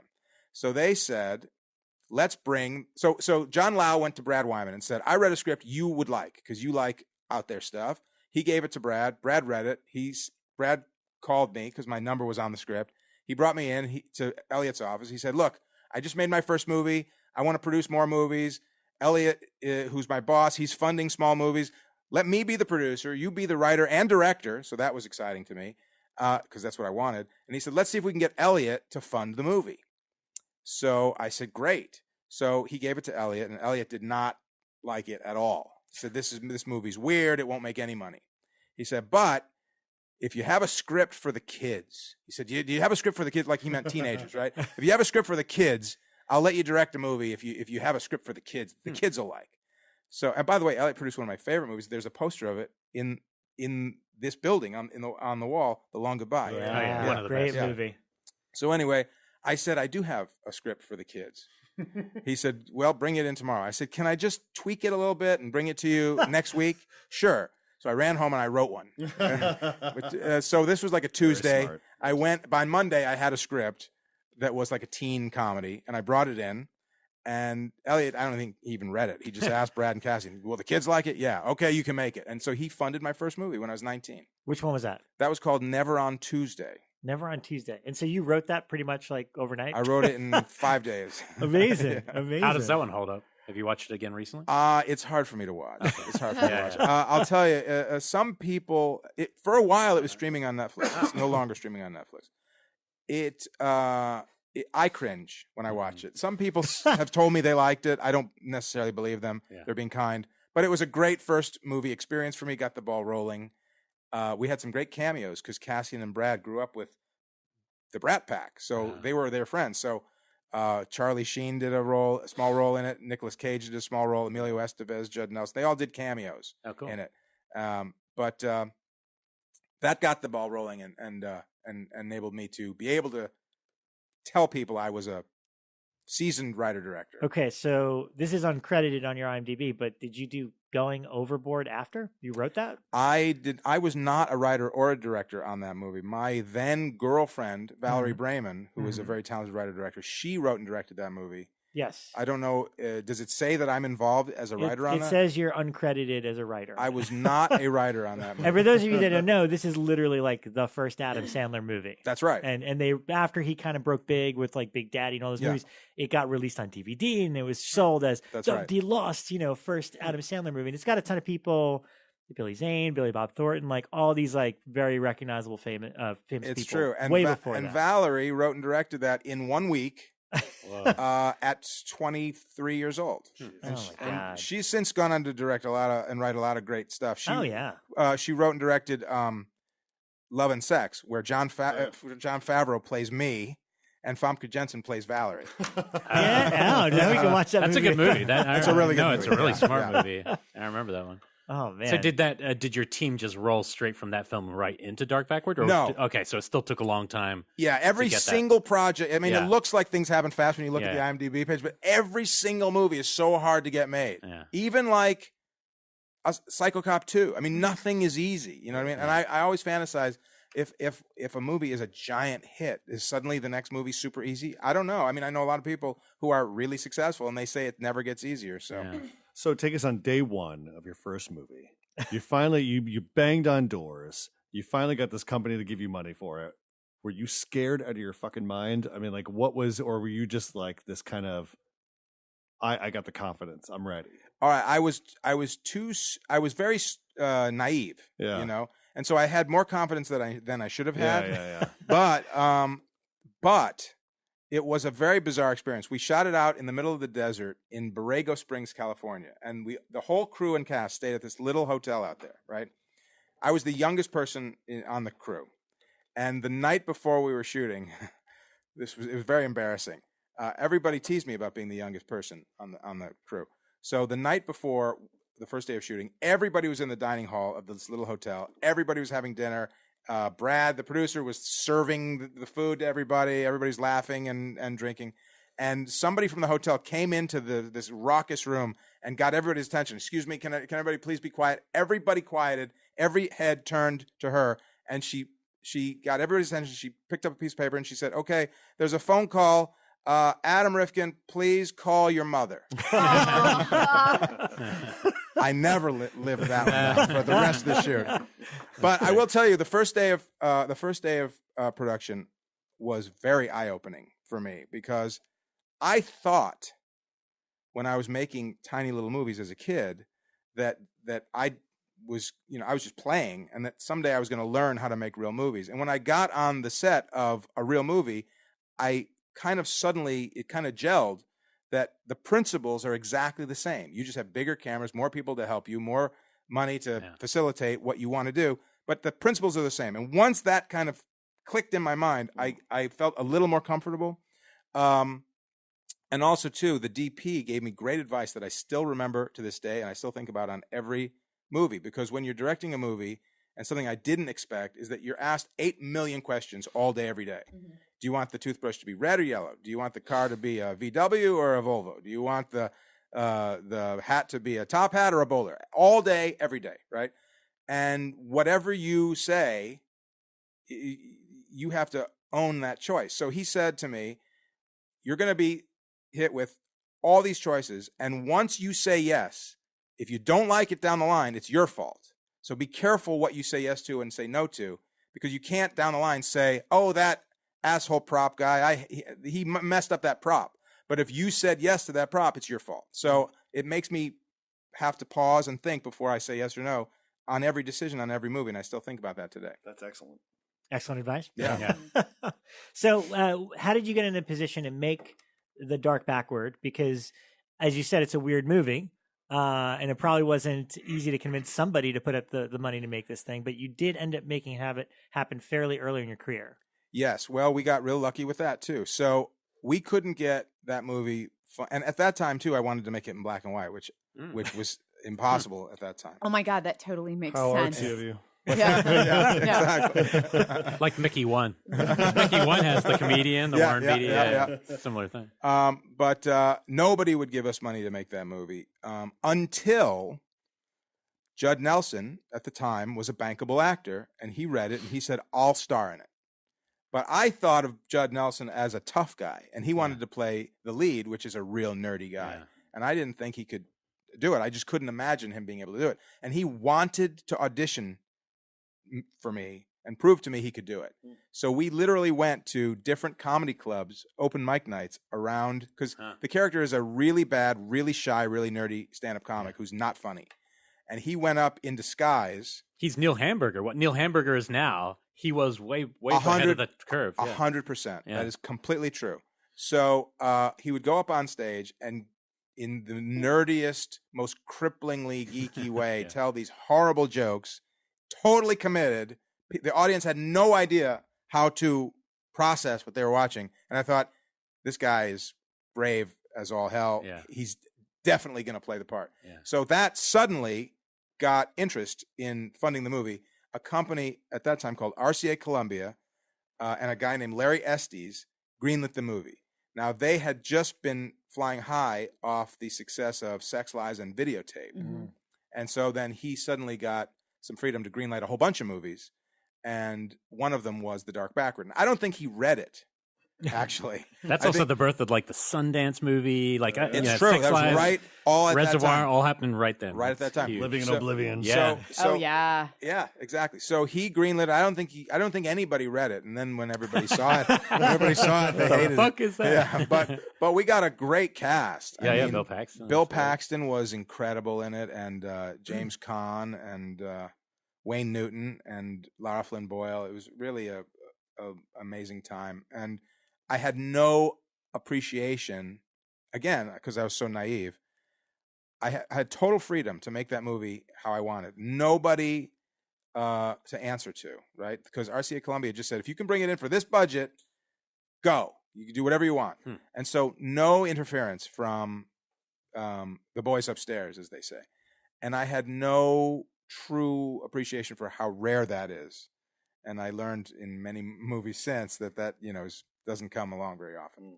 Yeah, and that artistic freedom, how did it land when the film came out? Because I feel like that film has cult written all over. Like, that is going to be a modern cult movie. It probably just needs a good release at this point. Yeah. But like back then, and it's streaming now, right? I think I read just recently. Now. Just started streaming on Amazon Prime. Yeah, so that's great. So people will be able to, like, really recently. Yes, just literally. Sorry. When it came out, did people like understand? Because it's like it's referencing Catskill comedians and like all of these rather obscure topics. So did people get it when it came out? Like, very was few. It really well received. Yeah. Very few people. I mean, it got some very, very bad reviews, and it got some very, very good reviews. Mm-hmm. And so the company that released it, Grey Cat, and the reason we were excited about going with them is because they had just released Henry, Portrait of a Serial Killer. Yeah. And so they made the ad campaign a quote from a great review, quote from a bad review, quote from it's like the greatest movie I've ever seen, the worst movie I've ever seen. I mean, so Street Trash did too. Yeah. Street Trash. And so that was kind of the strategy, and it had some fans. I mean, here's what's interesting: the creative people that I admired at the time who saw it really liked it, and that made me feel really good. Yeah. But everybody in Hollywood who could hire me hated it. So it rendered me unhireable in a way because they thought, oh, he's the guy who's going to make movies with circus freaks and garbage and weirdos, and so we won't trust him to make a movie. But as time has gone on, it has found an audience. In fact, when it just came on Amazon Prime, I read some of the user reviews, and it's got a lot of great reviews. I was so touched, Yeah. Well, it's truly unique, original, weirdo movies do stand the test of time because they weren't made by a committee. It's like you can feel that voice.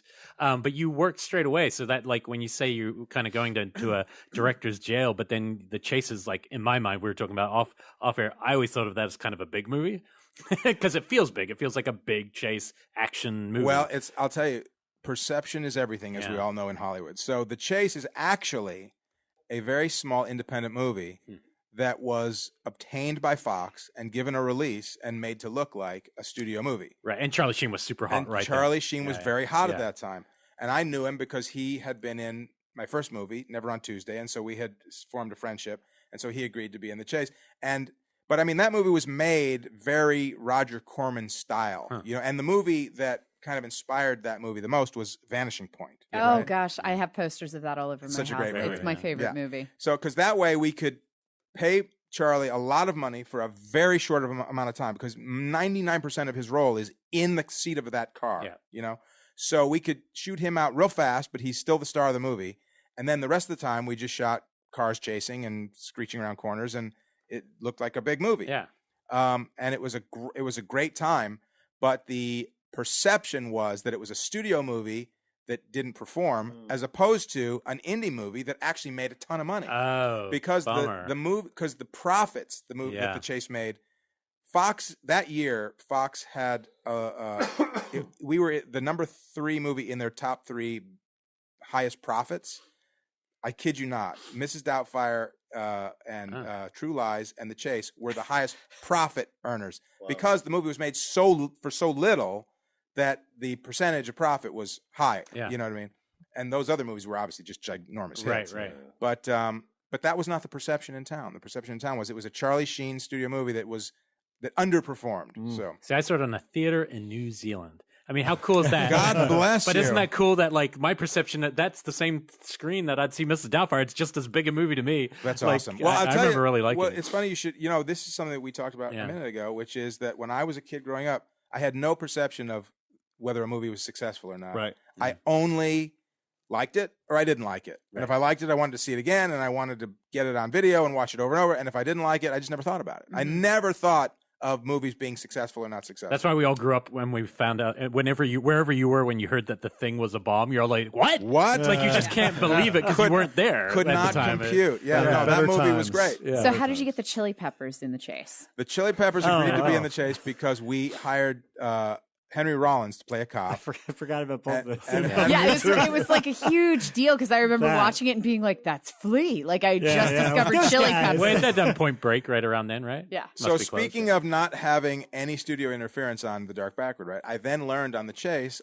this is what studio interference is, right? So we wanted to hire Henry Rollins to play a cop. We just thought that was so funny. And he hadn't acted yet, right? He had not acted My before. memory He was doing is his first spoken thing. word stuff That's at this right. time. He was doing this like spoken word. I think it was called Out of the Box or Right, something like right. that, where he talked about killing bunny rabbits at a pet shop or Right, something like. right. I remember it. He said all vaguely kinds of extreme from things. the '90s, And he looked like, he had the flat top and the tattoos and the big neck and the muscles, and he looked to me like such a great cop caricature if you put him in the cop uniform, right? So we wanted him, and the studio said, no way, you can't have him play the cop. And so we did a screen test, but we did, and I hope this exists somewhere. And if The Chase ever is available on Blu-ray, I hope we can include it in the special features. We did a fake episode of Cops as a screen test. Oh my God. With Henry Rollins as a cop. I mean, we went all out. We shot a whole funny episode. And he was so funny in it that they agreed, okay, you can use him for the cop movie. But they thought, okay, they won that round.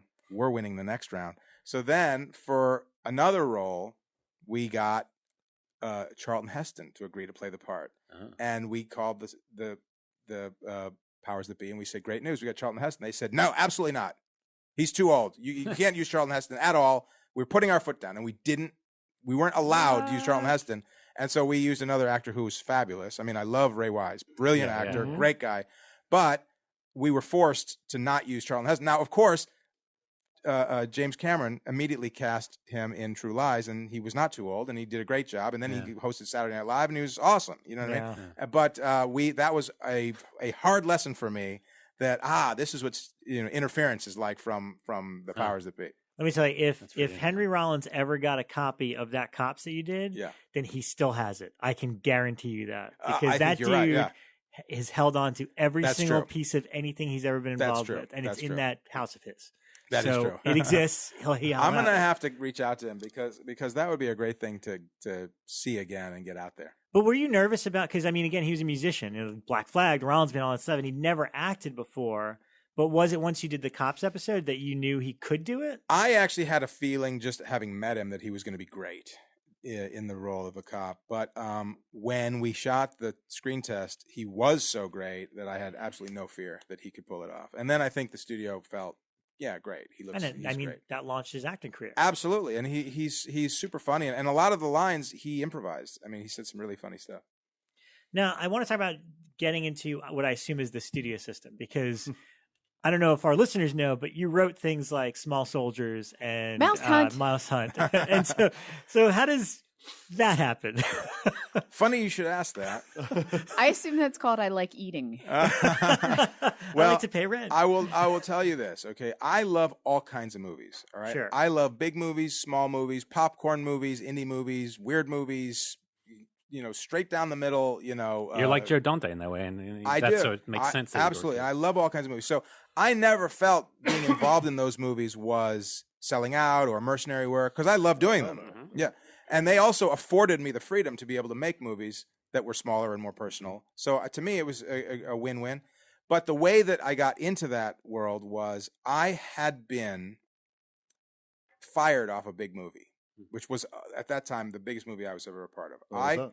That was a movie called Barbed Wire. Oh yeah. Oh yeah. Whoa. Oh, yeah. That's a hot movie. Yeah. Timawera Marson. Were you the writer? I was the original director of Wow. Barbed Wire. What? That's right. Who ended up That's directing true. it? I don't even know. I forget his name. I must have blocked it out. Yeah. All right. Well, tell us what happened. So basically the nutshell story is I was hired by Dark Horse Comics, who owned the character. And I was basically hired out hired without really all the approvals and the permission of the company that was funding the movie, Polygram Propaganda. And they had a stable of directors that they wanted one of the was it something David Hogan? David Hogan. Mm-hmm. They wanted one of their directors to direct the movie. Anyway, it was a big push-pull between Dark Horse and Polygram Propaganda. So I got hired and I got fired. And in getting fired, they Propaganda Polygram won, and they put on one of their directors. All the people that called me to congratulate me that I got this big movie, then were not returning my calls when it was on the front page of Variety that we went our separate ways due to creative differences, they say in the biz, right? So I wallowed in self misery for about a day, and then I thought to myself, the only power I have right now in Hollywood is the ability to generate material from scratch, because I'm a writer, right? I thought to myself, all right, if I look across the landscape, what does everybody want? Good material. They'll buy scripts, they'll option articles, books. I mean, every studio executive, every producer, every production company, they're all looking for material, and they're all willing to spend money, chase it, beg for it, whatever. I can create it from scratch. And if I can create something that they want, I can turn this around. So I went on a writing tear, and I started just banging out scripts while the movie was shooting. While Barbed Wire was still shooting, I wrote 4 screenplays, and the first 3 did not sell. But the 4th one was Mouse Hunt, and it changed everything for me. So my agent at the time, Alan Gasmer, was it's just interesting how timing is everything too, you know? So Alan Gasmer was on a hot streak selling spec scripts. The spec script market also was hot at that time. He's tried to sell 3 other scripts of mine, and they didn't sell. What were the other 3? Any unused gold in there? Absolutely. Definitely. I intend to one day make them all if I can. All right. But one of them, the first one of the group was a Titanic. It was a Titanic movie. Had a big part of it had to do with the Titanic. And as soon as I finished the movie, James Cameron announced his new movie was Titanic. Every turn, James Cameron's fucking you up, man. Took Charlton Heston. He's reading your mail. Yeah. By the way, James Cameron did see The Chase at the time, and he said some very complimentary things about it. So it's all good with James Cameron. All right. So Alan said, all right, Alan was losing interest in trying to sell these scripts of mine because 3 had not sold. But I wrote this comedy, Mouse Hunt. For those who haven't seen it, 2 estranged brothers inherit a big, dilapidated old house. They discover the house has value because it's a historical house. So they're going to renovate it and split the money after they sell it and go their separate ways. And as they're trying to renovate it, they don't know that there's a mouse already living in the house who has no intention of giving up the house to these brothers, and he makes their lives miserable, and he's much smarter than they are, and he's messing with them. And he's really adorable. And so like you're cheering for the mouse always, the whole time. Right. So Alan sent out the script, and the way that the spec market worked at that time was on a Tuesday, you send the script out to producers who have deals at individual studios. They hopefully read it, hopefully like it, hopefully agree to take the script to the studio they have a deal with. And then the studio will read the script on Wednesday, and by Thursday, you'll know if it's sold or if it's over, right? It happened very fast. And Tuesday came and went, and some producers were interested, and they sent it to some studios. And then we got a bunch of passes, and I thought, oh, it's going to be over. But then, little by little, things started turning around, and a couple of studios wanted the script for amounts that I was beyond thrilled, like $100,000, you know, for the script. I was like over the moon. And I said, sell it now. He's like, no, let's play this out. So it went to Thursday, and I think it even went to Friday. And I thought, he's going to blow it, everything. He's ruining it, you know. And it was going up. Like one studio that was interested, like 105,000, 110,000. It's like, oh my God, this is incredible. And then, for whatever reason, the timing was just right. They get a call from DreamWorks, which was a new studio at the time, Steven Spielberg wants to wrap this up right now. He wants Mouse Hunt. What would it take to wrap it up? And Alan said, there's several offers on the table, and we're about to close one, so I'd be bold. And they offered $1 million to buy the script. Holy shit. Which was because I had weeks ago had just been fired off this movie, and it was the worst day of my life. You made Psycho Cop 2. Right. How the fuck did this happen? Exactly. So anyway, my editor at the time is a guy named Peter Schenk. He no longer is an editor, but he had still been editing Barbed Wire. I had hired him on as my editor for Barbed Wire. So he was they had just done a test screening of Barbed Wire.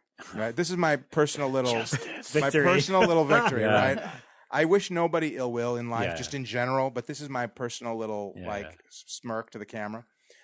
So he was in the room when the producer of Barbed Wire had the cover of Variety in one hand, which said, "I sold the script to Steven Spielberg and DreamWorks for $1 million," and in the other hand, he had the test scores for Barbed Wire, which were the lowest test scores in the test score company's history, and he was just looking back and forth at both, and that's my little that's the happy ending of the movie about that moment in my life. Yeah. That's unbelievable. What did that do for you right in the moment? Besides financially, what did it do career wise to have that exposure? It completely changed everything. Suddenly, I was on a different list that I had only heard rumored, that existed. So now I was approved as a studio writer on big family-friendly movies. And the next one I got at DreamWorks, which was Small Soldiers, which Steven Spielberg gave to me because he basically, I had a bunch of meetings with Steven Spielberg at that time, which was very exciting. I mean, Jaws was my favorite movie as a kid. I mean, So he, after Mouse Hunt, he said, "I'm greenlighting Mouse Hunt." He said that in the first meeting. He said, "I'm greenlighting Mouse Hunt." He said, "The only time I've greenlit a movie this fast after buying it was Gremlins," which I thought was, awfully cool. And then he said, and then another meeting a couple weeks later, he said, "I have this script we've been struggling with. I'm not going to have you read it, but I had a new way to approach it, and I want to see if it's something that's interesting to you." And he pitched me Small Soldiers, and he said, "Would you be interested in writing it?" As if I'd say no, Yeah. And I said, "Let me think about it. Yes, I will do that." So that 1-2 punch suddenly gave me an opportunity to write a whole bunch of movies at studios.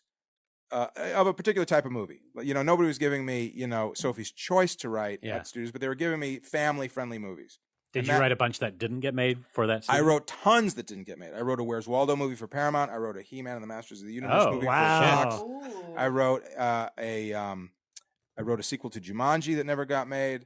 I wrote a Planet of the Apes movie that didn't get made. I wrote a whole bunch of them.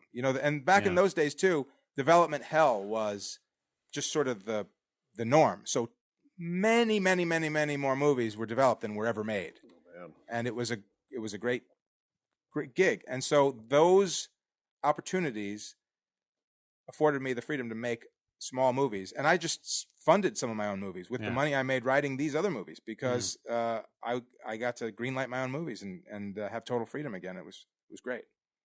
How did you leave that world? At what point was it to pursue directing your own movies? How did that world change for you? I didn't decide to leave it, and I haven't left it. In fact, I'm having a meeting next week about a big animated family movie, and I had one last week about a different big family movie. So I'm still in that world. Yeah. But I just got so busy writing and directing these smaller, more passion projects that took up a lot of my time.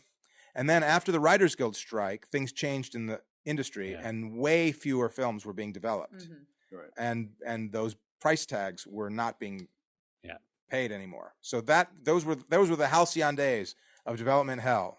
It was development heaven too, So how was Joe? Did you get to do any of the development with Joe, or was Joe brought on when the script was finished for Small Soldiers? Joe was brought on after I was finished writing it. And other writers had come on after that who were on set, and they did work with Joe on set. But I had already known Joe before because I had written 2 other scripts that Joe almost directed, and they didn't ultimately happen. What were those ones? One was called Really Big Bugs, which was a giant insect movie. I'm in. On point for Joe, don't Totally on point for Joe. And one was called All Shook Up, which was about these two Elvis impersonators that were on the run together after witnessing a murder. Huh. What was your initial meeting like with Joe? Having known him, on Small Soldiers, what was the creative like? I really wasn't involved in that meeting. I mean, I knew him, and he had been hired, and I was just excited that he was on because, in a way, Small Soldiers is a lot like Gremlins. Yeah. He was the perfect choice, and I was just so happy to see him. Yeah.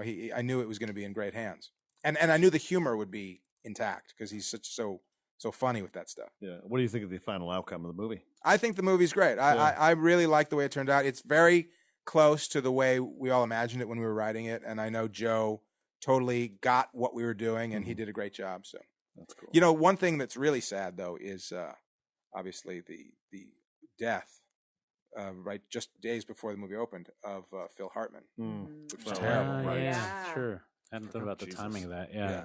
I mean, just literally a few days before it opened, he was killed. Yeah. I know Detroit Rock City was a passion project, right? Yeah, absolutely. Was that one that wasn't obviously self-funded because that feels like quite a big movie? That was a bigger movie. What happened, interestingly enough, speaking of The Chase and how these things sort of come full circle, when I was making The Chase, the assistant editor was a guy named Carl Dupre, who wrote Detroit Rock City on spec. Yeah. And he asked me if I would read it, and I read it, and I thought it was great. And he said, if I ever get this made, would you consider directing it? I said, I'd love to, but I thought to myself, this will never get made. Yeah. Kiss isn't together. The cost of those songs would be impossible to afford. Gene Simmons would never agree, whatever. Yeah. I just thought, good luck. Anyway, I went about my life. And little did I know that Carl partnered up with a producer named Barry Levine, who had been Kiss's photographer in their 70s and 80s years. And then he was becoming a movie producer. And then he partnered with Gene Simmons as a producer on the movie, and Kiss reunited for the reunion tour, and it all became a very attractive package. And another interesting thing, a girl I happened to be dating at the time was also a producer, and she came on board not even knowing I had ever read the script, and she said, I've partnered up on this project called Detroit Rock City, and we were thinking you should give it a read and see if it's something you'd be interested in directing. And I thought, not only have I already read it, but I've already agreed to direct. Oh, that's sweet. Yeah, so that was great. I assume you grew up a big Kiss fan, and I was a big Kiss fan, but more than Kiss because of the Kiss Army stuff. I just was a huge. First of all, I was a big Monster fan, and so to me, Gene Simmons was a monster, and I knew that Gene Simmons was a fan of monsters. But I was not a Kiss fanatic like I was a movie fanatic. I was a Kiss fan, and I also was a 70s pop culture fan. And to me, there's such a big part of 70s pop culture. So I was a fan of all of that. I sold myself to Gene like I was the biggest Kiss fan, but later on I told him I wasn't always the biggest Kiss fan, and he thought that was very funny. He appreciated that. Yeah. So no, I to get a chance to recreate the 70s and that era was really what I was mainly excited about doing. Yeah. What of the last couple of years of your personal projects is the one, I don't want to say that you're most proud of, but one that you hope more people to discover? Like, because obviously the smaller projects are the things that are a little bit more closer to you personally. Sure. So is there one in particular as of late that you'd want our audience to check out? Well, the one that I'm the most excited about currently is my newest film. It is called Dog Years, but the title will change. The distributor is a company called A24. Oh, and awesome. they bought it. It premiered at Tribeca this year. Burt Reynolds, man. So it stars. It's a drama.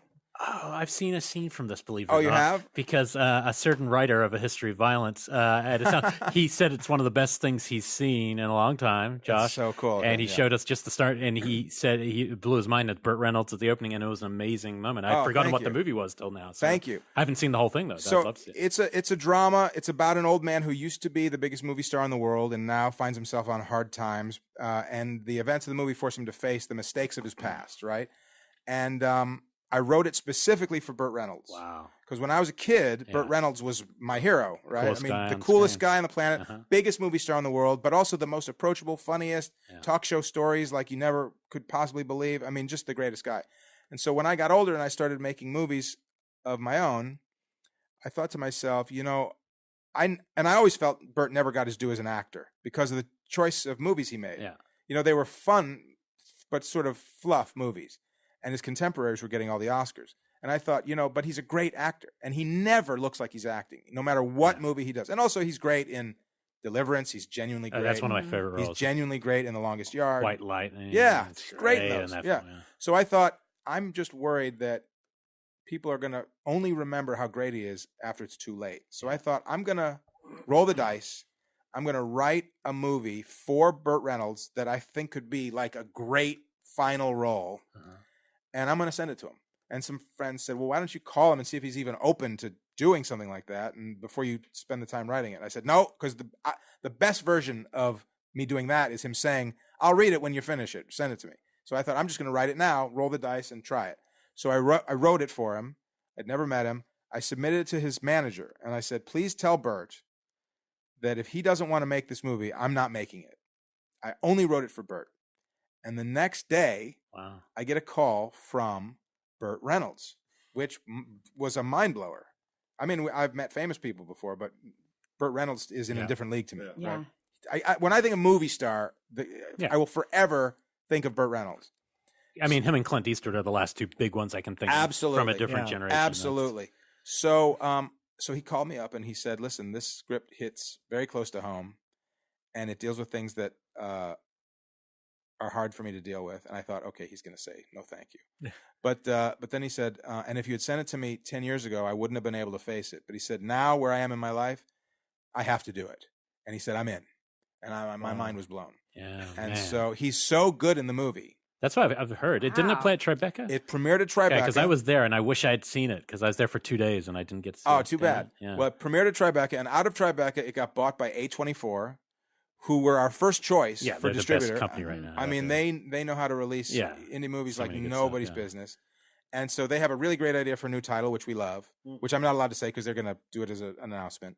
And they're going to release it next year, and they're going to give Burt an Oscar push, which I believe his performance is worthy of it. It's that good.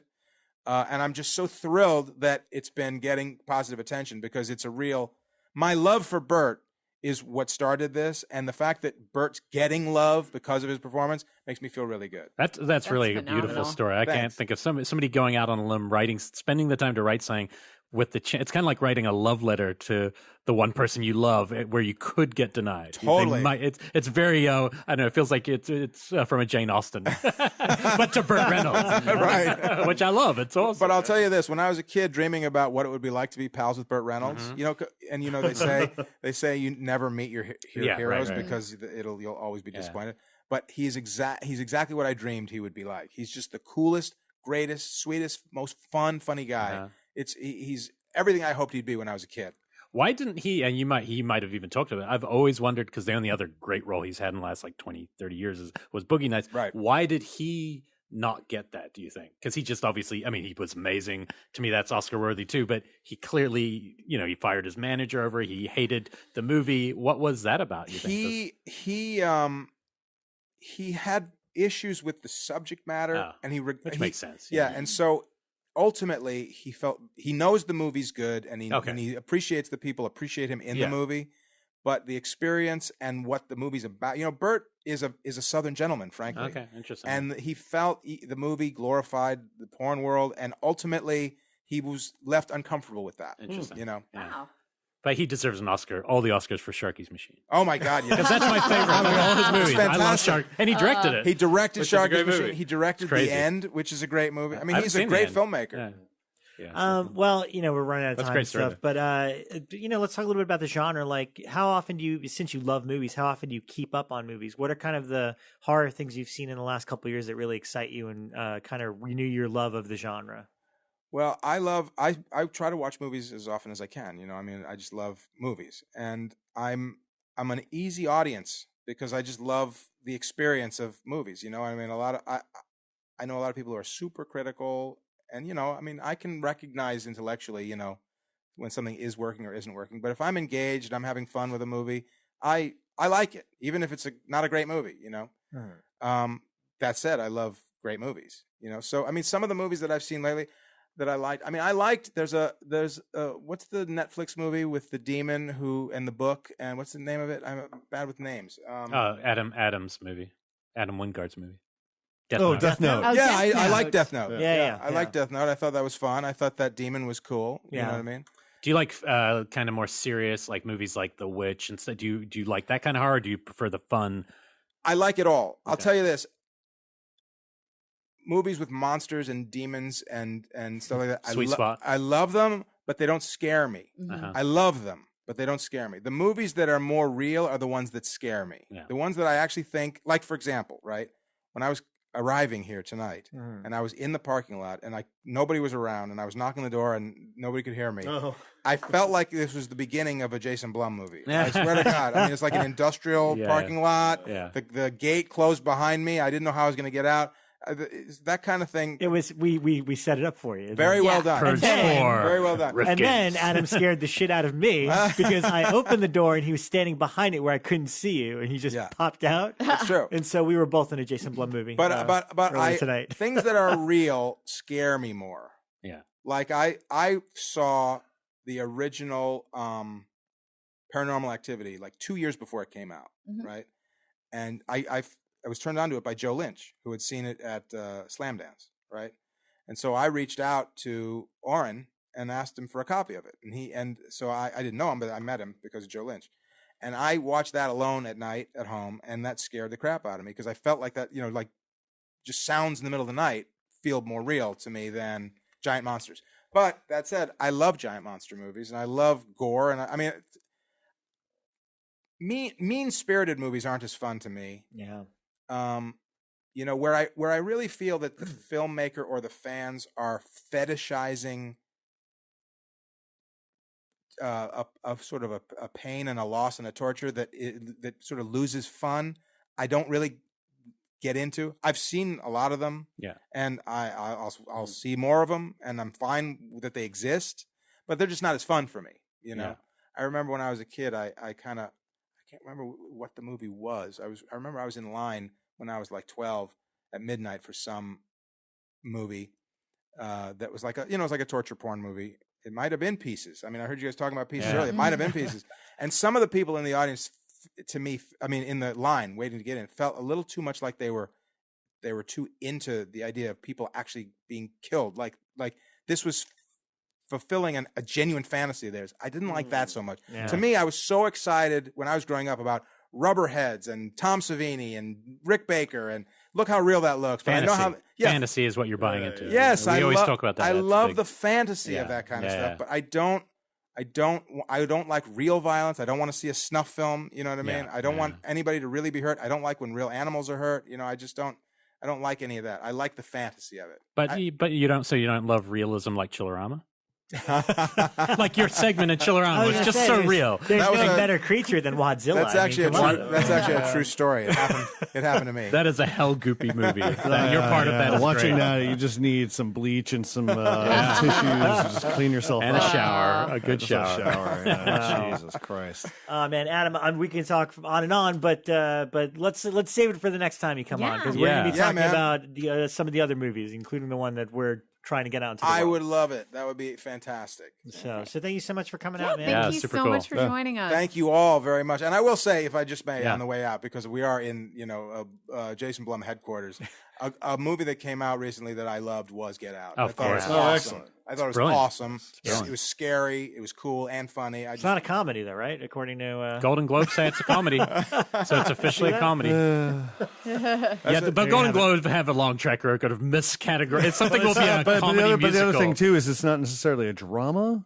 Yeah. So and it has probably a better shot. Maybe Golden Globe should just open up a genre category, possibly, or just put in documentary, like Jordan suggested. That said, it does have a funny character at least, so that's good. I thought it was great. It is a great movie. Well, thank you so much, Adam. Thank you. Give our love to Burt. If you ever talk to Burt, say Tell him people love us. Elric says hello. Elric loves him. Love to, absolutely. Thanks, guys. See you soon. Thanks, guys. See you soon. Thanks, guys. See you soon. Thanks, guys. See you soon. Thanks, guys. See you soon.